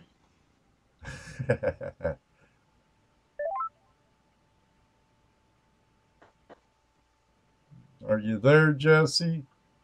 I'm here. Can you hear me? Hello, caller. What's your name and where are you calling from? Yeah, I can hear you now. Long-time listener, first-time caller. That's me. Oh my! I don't know. It was charged. My phone was charged. Oh. I had to set up my tablet. So here I am. I'm back. Okay, very good, very good. It's good to You have you back. You seem to be doing okay without me, though. Nah. You're part of the team, buddy. No. Okay, what were you guys talking about? Well, we were talking about the gold we find on the west side of the mountains. Yeah, at this particular moment, and how Dennis they always find just a little gold. Pretty much where they're at. How have you done on Waddell Creek? I never go to Waddell without finding something. I always find gold at Waddell. My son, I told you where he lives. He lives really close to that area. And he told me last year around one of the campgrounds that creek totally changed course. Could be. I haven't been down there for almost a year now. Oh, okay. But I'll tell you this, that area there. Let's talk about Ice Age for a minute. Sure thing. I can't remember what the name of the lobe is. Carillion lobe, I think it is, of the ice sheet came down through Seattle, reached south to just south of Olympia, and edged back and forth between Olympia and Rochester. Okay. Mm-hmm. So that ice sheet came down out of Canada, swept down, and then moved back and forth and deposited its moraine down and around between Olympia south. So the Chehalis River drainage area. Okay. On the north side. All of the gold in there is very, very fine. And my opinion is it all came from that ice sheet and came out of Canada. Well, that could be very possible. And you can't dig a hole down there without finding something somewhere. Yeah, I've always had decent colors in my pan when I was on that creek. I liked it because it was so close to my boy. 15 minutes and I'm up there. Boom. And the other point is when it's snowing 3 feet up in the hills on our other claims, you can go there. It's just raining down on Waddell. Right. So Waddell's a nice place to go in the wintertime. Yeah, I could see that, definitely. For those folks that are listening in and don't know for sure the rules in that area, you want to make sure you're on the Department of Natural Resources land because nothing else is open in there. So it's on state land. It's not on U.S. Forest Service or BLM. Right. That's all part of the Capitol Forest, right? Right. Are the rules any different for like on private property? Yes, you have to ask permission on private property. So do you still have to follow the rest of the rules? Other than, Yes. You still have to follow the rest of the rules. That's what the Fish and Gold book's all about. Okay. Just wondered. Yeah. It's but the differences are that you're on private property, so you need to get access or permission from them in order to do it. Right. Okay. Some places that's not a problem. Other places it is. Just depends on the people and how you approach them. Yeah, that's like here. Yeah. Some people will sit and listen, and other people just get off my property. And some of them just laugh at you like you're kidding me, really. There ain't no gold here. Let me show you. Let me show you. Walk down to your creek with me. Yeah. Yep. I've heard that before. There's no gold in Ohio. Okay, can I still try? Sure, you won't find nothing. Okay, then you won't expect your cut, right? Right. Don't even offer a cut. There you go. Because there's no gold anyway, so why even offer it? Yeah, it's all free labor. You want a whole dug over there? I'll put in fence posts for you. Now, as long as Canada don't want their gold back, I'm all right with that. There you go. Because that's where all of our gold came from here. It was all pushed down from Ontario. Oh, from the Shield, huh? Yeah. Right. Yeah. So, two major glaciers. And that's what we had for those end moraines and for glacial gold. Yep. Nothing but. Unlike where up in Skagit Valley, I had the best of both worlds, There's low deposits up in the Cascades, and then we had a lot from the glaciers, too. Yeah. So. Yeah. Well, it's rumored that at one time, people used to go up to the bottom of the Puyallup Glacier. The Indians used to go up there and just pick up nuggets. And the last time they went up there, the water had gotten so deep at the bottom of that glacier that they couldn't get in there anymore. Well, there's always a little truth to legends. So. Yep. So that means if they just picked up the big pieces, then there's a lot of little stuff in there. That's right. And what's under the ground, just an inch or two under. Yep. We used to have you was talking about reclamation a while ago. We used to have a mining company out of Canada that did quite a bit of mining up in Oroville area. Okay. And they had they closed up one of the mines, and it took them about 10 years to get their permits to open up Buckhorn Mountain. And in order to open up Buckhorn Mountain, they had to build their own, build a road into where they were going to do the refining. And we had a rally up at Oroville for several years, and they took us on a tour of where the first mine had been. And if you didn't know what you was looking for, you'd never know they had been there. They closed that thing up, and when they opened up Buckhorn, they were carrying the material down to, I think it was Riverside, towards Riverside. They were running it through their plant down there, loading it back into trucks, mixing it with cement, and going back in and filling the tunnels in that they were through with. That's And reclamation. There again. If you didn't know what you were looking for, you'd never know they had been there. Right. And the last mine that they tried to open up, the state gave them so much heartburn about permits that they says to heck with it and went back, just left. Jeez. Just left the gold there. Just walked away from the place where they were going to open up another mine because of the state putting so much restrictions on what they could do, how they could do it. Right. And they couldn't afford to wait another 10 years to get permits. Yeah, with them, definitely time's money. So they make it too hard for them.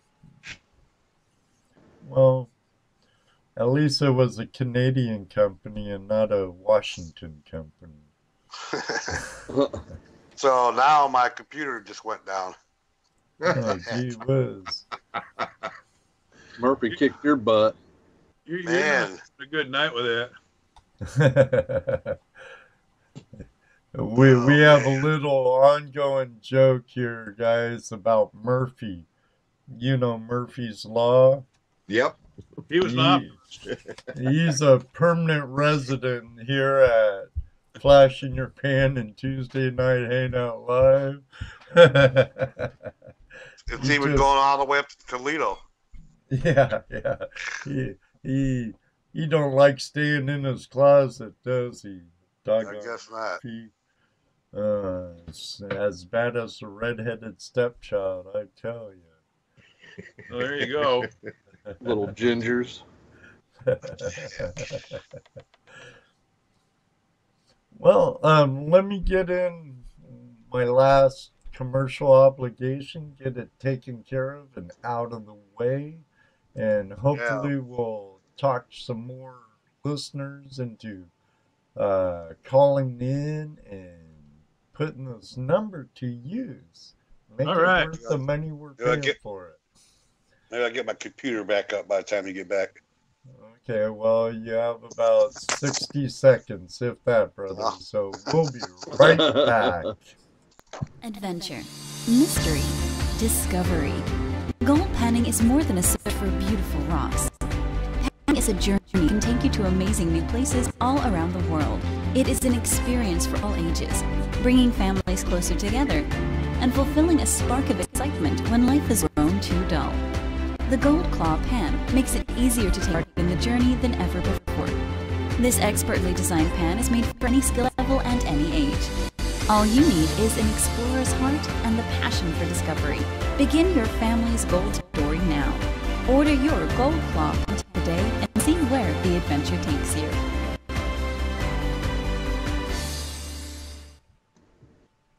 All right, well, that's enough for my commercial obligations for tonight. So You're a free man. I'm a And free I'm back. man. And you're back. I don't know what's going on. Okay, yeah, I am. Are you sure? I don't know. I'm still sitting here, but yeah. Oh, our good friend John Shaw from Texas. Hey, John. How you doing tonight, Hey. John? Evening, John. Hey, John. Doing great. Getting over this cold weather down here in Texas kind of got me, but it's warming up and I'm doing better. That's good. It's a little rough on the voice yet, but we're doing better. I just wanted to say hello to everybody and say hello to our guest from Washington State. How Howdy, y'all sir. doing up there? We're doing good. A little wet and windy up here, though. Yeah, my nephew lives up there. He was in the Navy and got out up there. Oh. That sounds familiar. John, you had a pretty rough week last week, didn't you? Oh yeah, Last week? it was 17 degrees in Texas, and we don't know that temperature. Yeah. Little sleep. Yeah. Like I say, when 17 and you get a nice warm spell come through, you'll make it all the way up to 22, Hey. Heat wave. Yeah. Oh, yeah. Banana But, bill. I was just wondering if, he had that little cleanup sluice, a bucket, set up on a bucket there. That thing looked awful sweet. I think when he does get it going, Ed, if you'll let me know, I'm going to try to get a hold of one of those. All right, will do. And we'll put it in. I'll keep in touch with Dennis because I wouldn't mind one myself. So We were just sitting here talking. I think what we'll probably do is put it up on our website in a contact information so you can contact us and we'll figure out how to get it. The other problem I got to figure out is how I'm going to mail it or send it. So, but that's a minor issue. We'll take care of that. All right.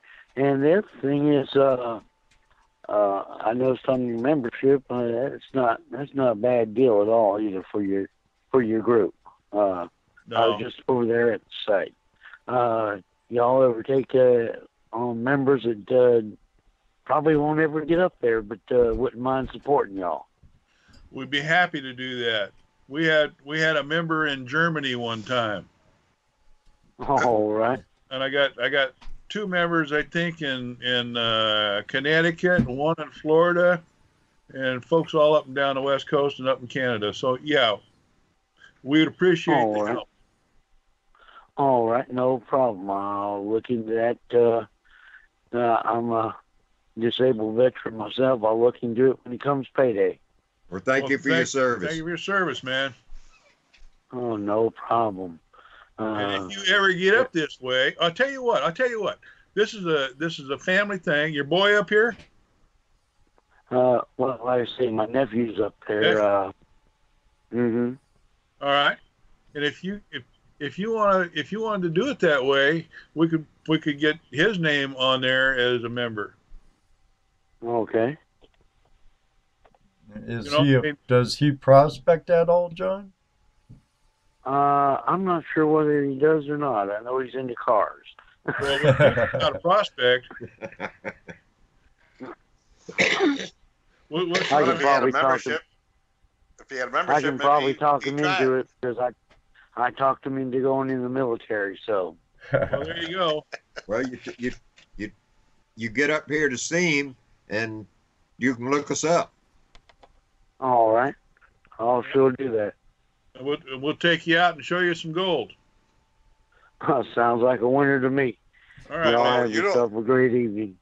Yeah, you Dennis. too. Yeah. You don't know who you're talking to. That's John from Texas. He finds gold in his driveway. Black gold. Well, John, I might have to come down and see you then. Oh, hey, I'm willing to show anybody, or at least show them where I found it, and give them an idea how I found it. All I did was look and see what the rock looked like that I was getting out of pay dirt, and compared it and said, hey, I've got some rock similar to that in my driveway. Let me try it. And, hey, I found a few specks. All right. Nothing wrong with that. Oh yeah. Well, y'all have a good evening. I'm going to get out of here and take care of this throat. All right, John. Hope you're feeling better soon. Thank you for calling. All right. Thanks for calling in, John. Talk to you later. Yeah, John Shaw's a real good part of our community. He's also one of our patrons. He's a great guy. He also does panning demonstrations at retirement homes, or convalescent homes. Yes, right. Assisted living, convalescents, and with disabled veterans. So he does quite a bit for the community. He also does like pay dirt reviews and stuff, and like reviews on small cleanup equipment and stuff. on his YouTube channel. Ah, okay. It'd be John Wolf on YouTube, though. How do you spell his last name? Well, his last name's Shaw, SHAW, and Wolf, on YouTube it's John Wolf. Oh, okay. Just like the wolf. Ow. Okay, got it. So, yeah, he does quite a bit for the community down there in Texas. Thank you for everything you do, John. Yes, sir. He's a pretty nice guy. That's super. And if he wants to put his nephew's name on that thing, we can set that up, and his nephew can make use of it. And then whenever John's up here, he can come as a visitor and go to one of the claims. That'd work. There you go. I wonder where his nephew was stationed at. Let me see. There was a sub base in Bremerton. Yeah, sub base in Bremerton, Woodby Island, maybe. Yeah, it could be. Yeah, Woodby Island. Bremerton, maybe. Yeah.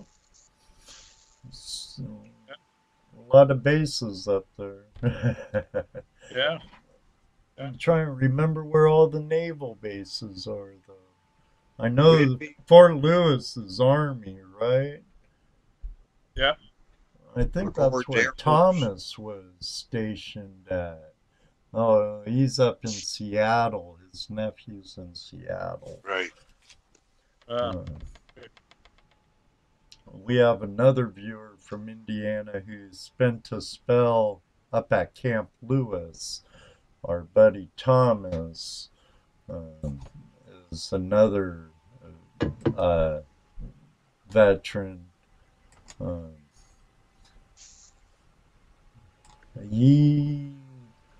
I bet she was into prospecting when he was up in Washington.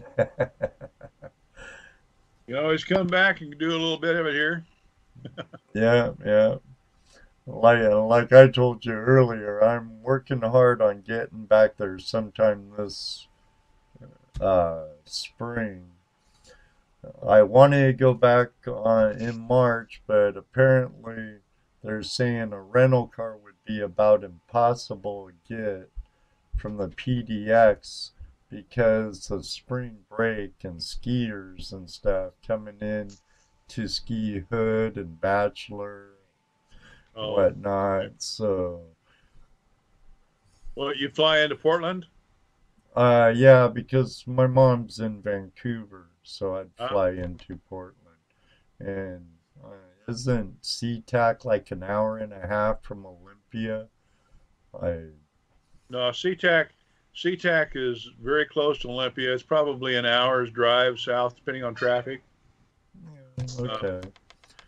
Yeah, everywhere I'd be going on that trip would be south of SeaTac, and PDX is right across the river from Vancouver. So yeah, we're kind of checking out bed and breakfasts in the greater Vancouver area and flights now. So hopefully it will work out. But boy, so far, just for airplane, rental car, and bedding, we're already looking at $1,300. So it ain't cheap. Yeah. No, sir.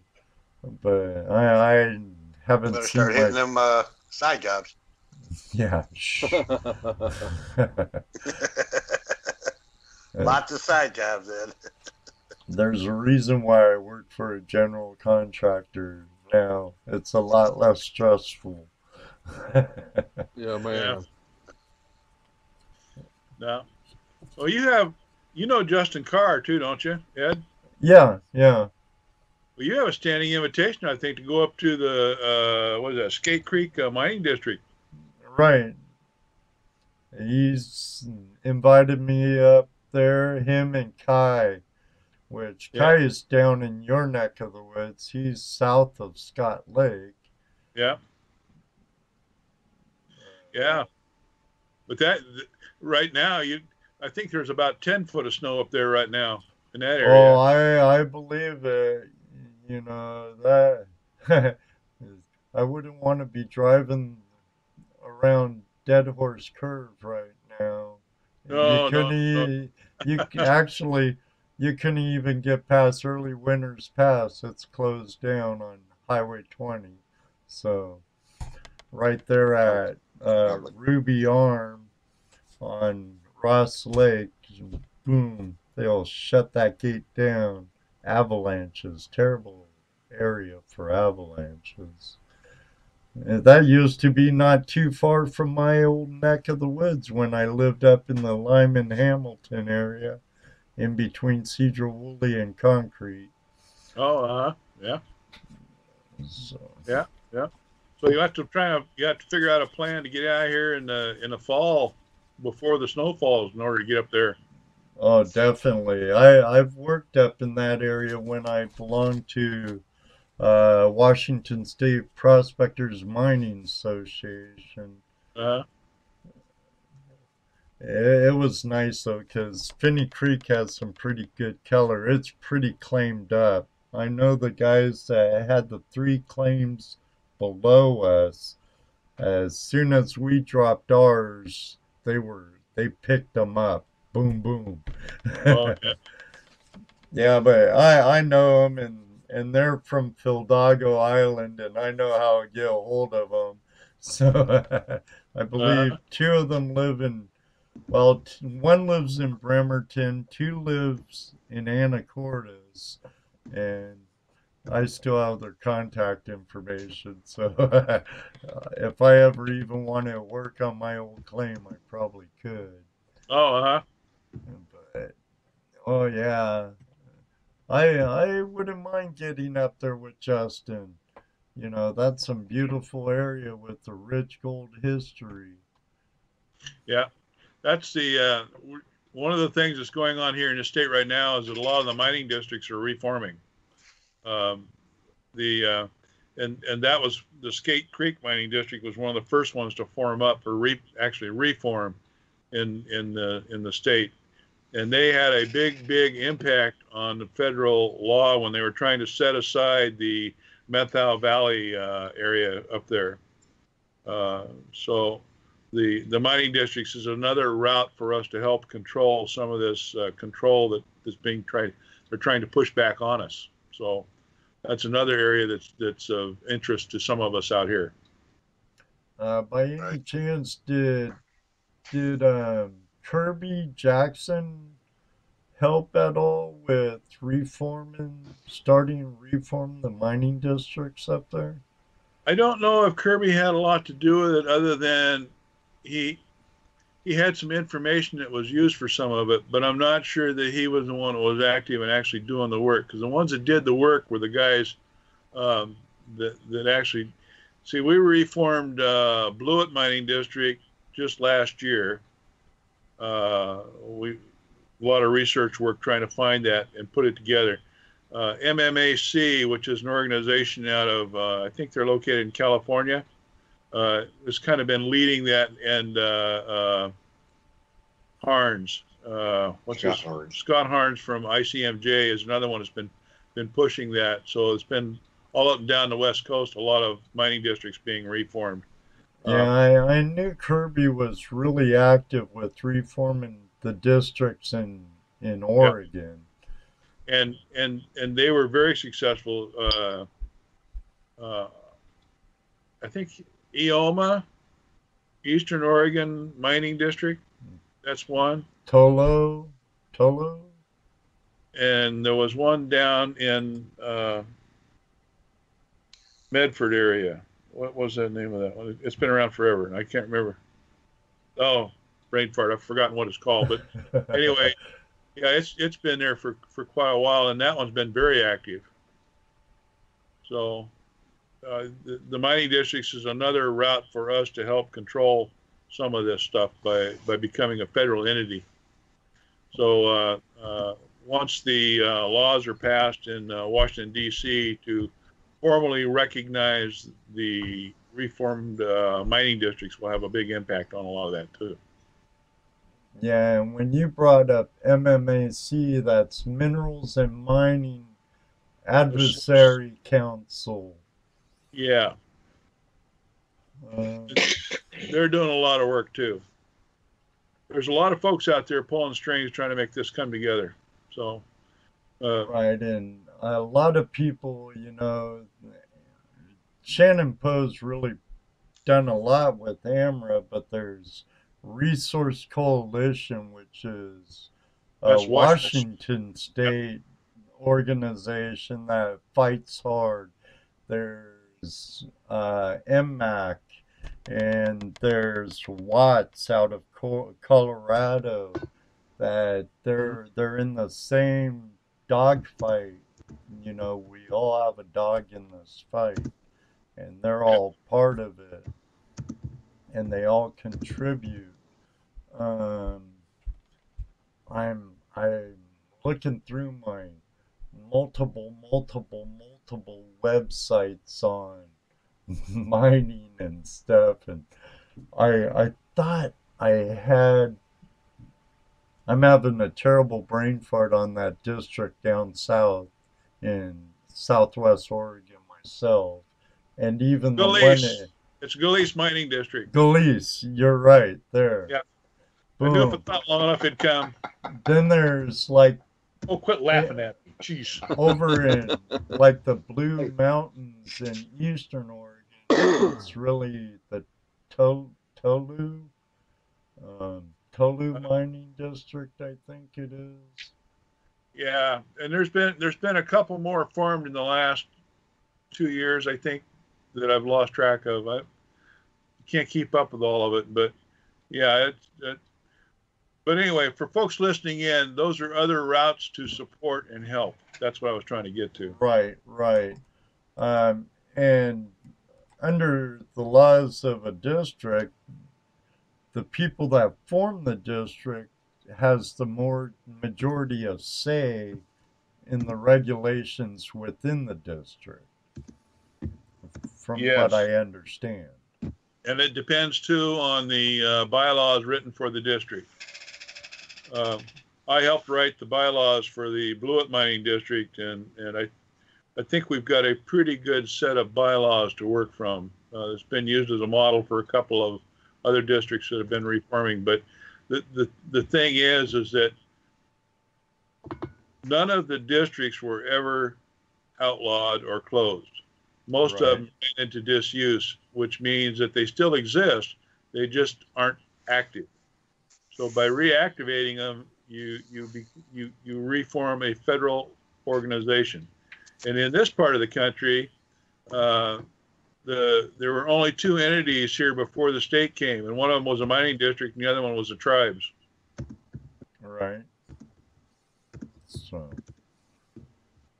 I hope they're taking notes out there. All right, gentlemen. I'm trying to keep my time frame a little down because I don't want my better half stomping on the floor above me. That's when you know it's time to cut. Yep. About time for us to go get something to eat too. Right. I appreciate you being on, Dennis and Richard. Thank you for joining us. Yes. I hope you guys enjoyed your time. I know time's valuable, and I really appreciate the time you took to be with us. So, Dennis, what's that website where people can order that little sluice box, little cleanup sluice? It's not there yet. Give me about a week to make sure I get it all set up, but it'll be a week. Well, my webmaster's traveling. He's probably in Indiana somewhere working. Jesse wanting to order one. Well, I want to order one. It will be. I got money in my PayPal account right now. That's the other part. I have to get that all set up. But it'll be www, all one word now, Bedrock Prospectors .org.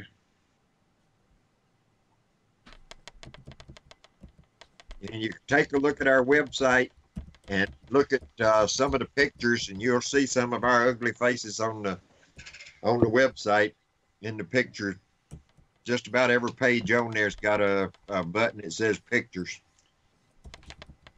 And if for some reason I can't get anything else other than my phone number, you'll get my home phone number so you can call me, and we'll just figure out a way to get it sent to you. Sounds good. I'll give you my email address. You can bill me or. Well, if you friend him on Skype, you'll be able to contact him through Skype, Jesse. Right. Okay. I can do that.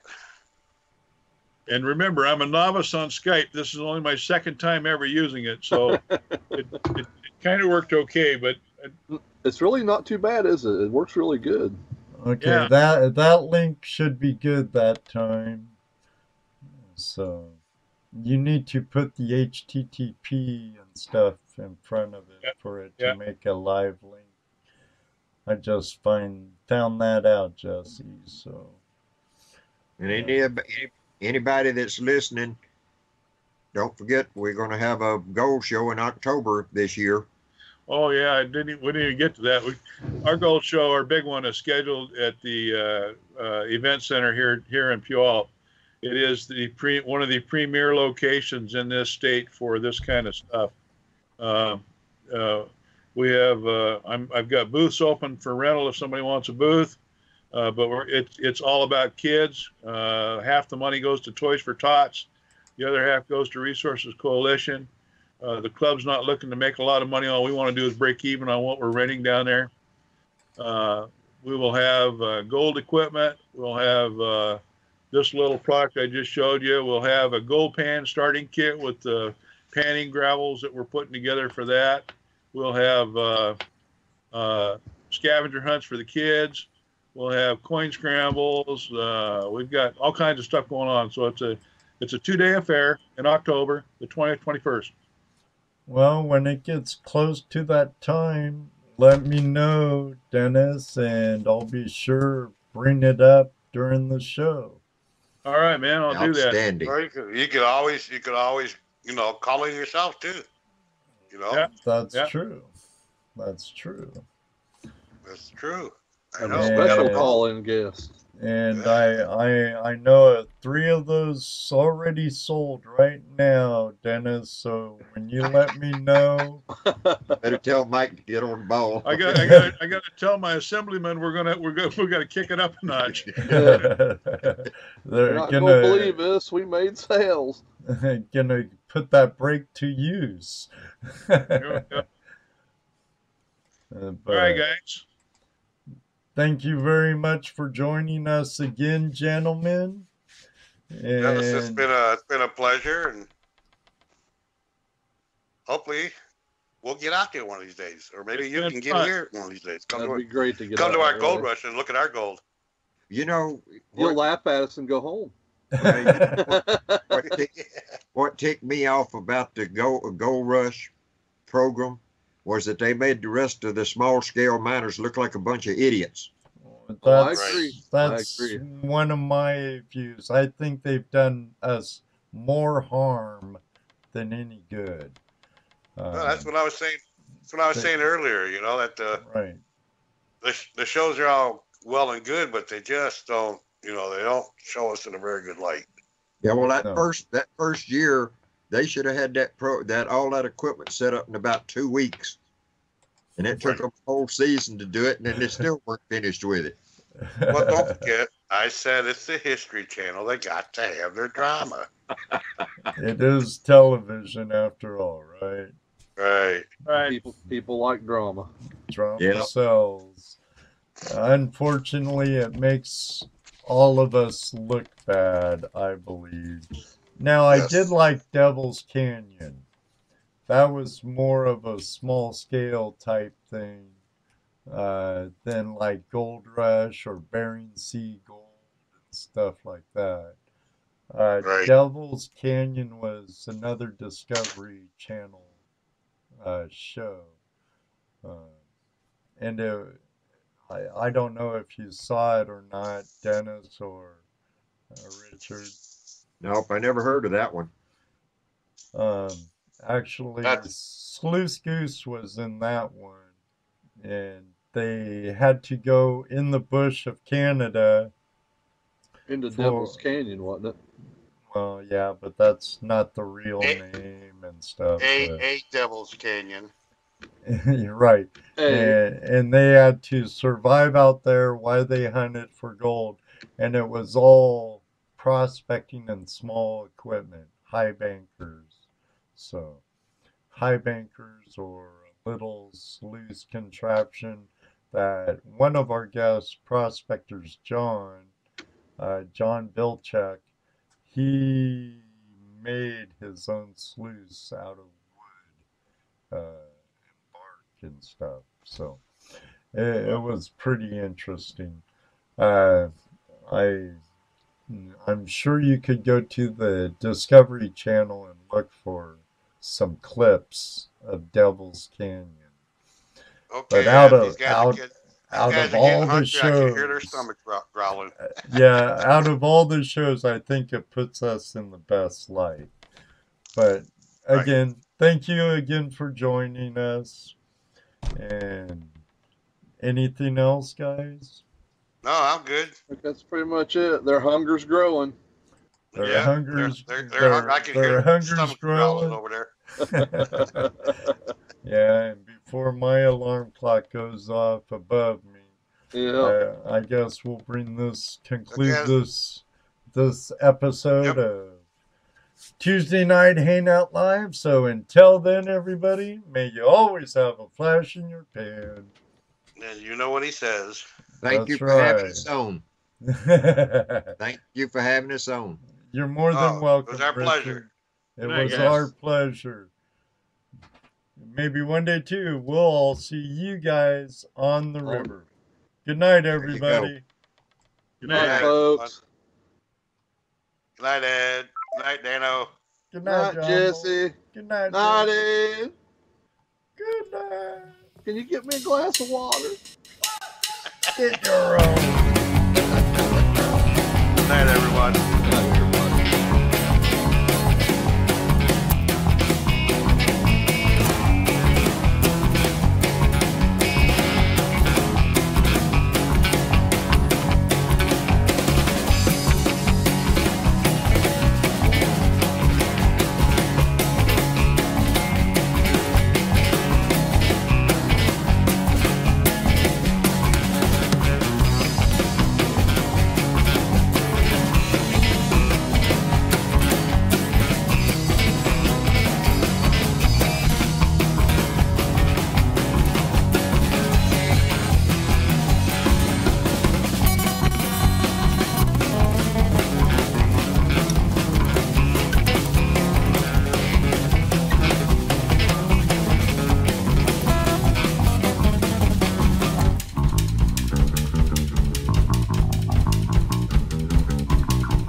the shed.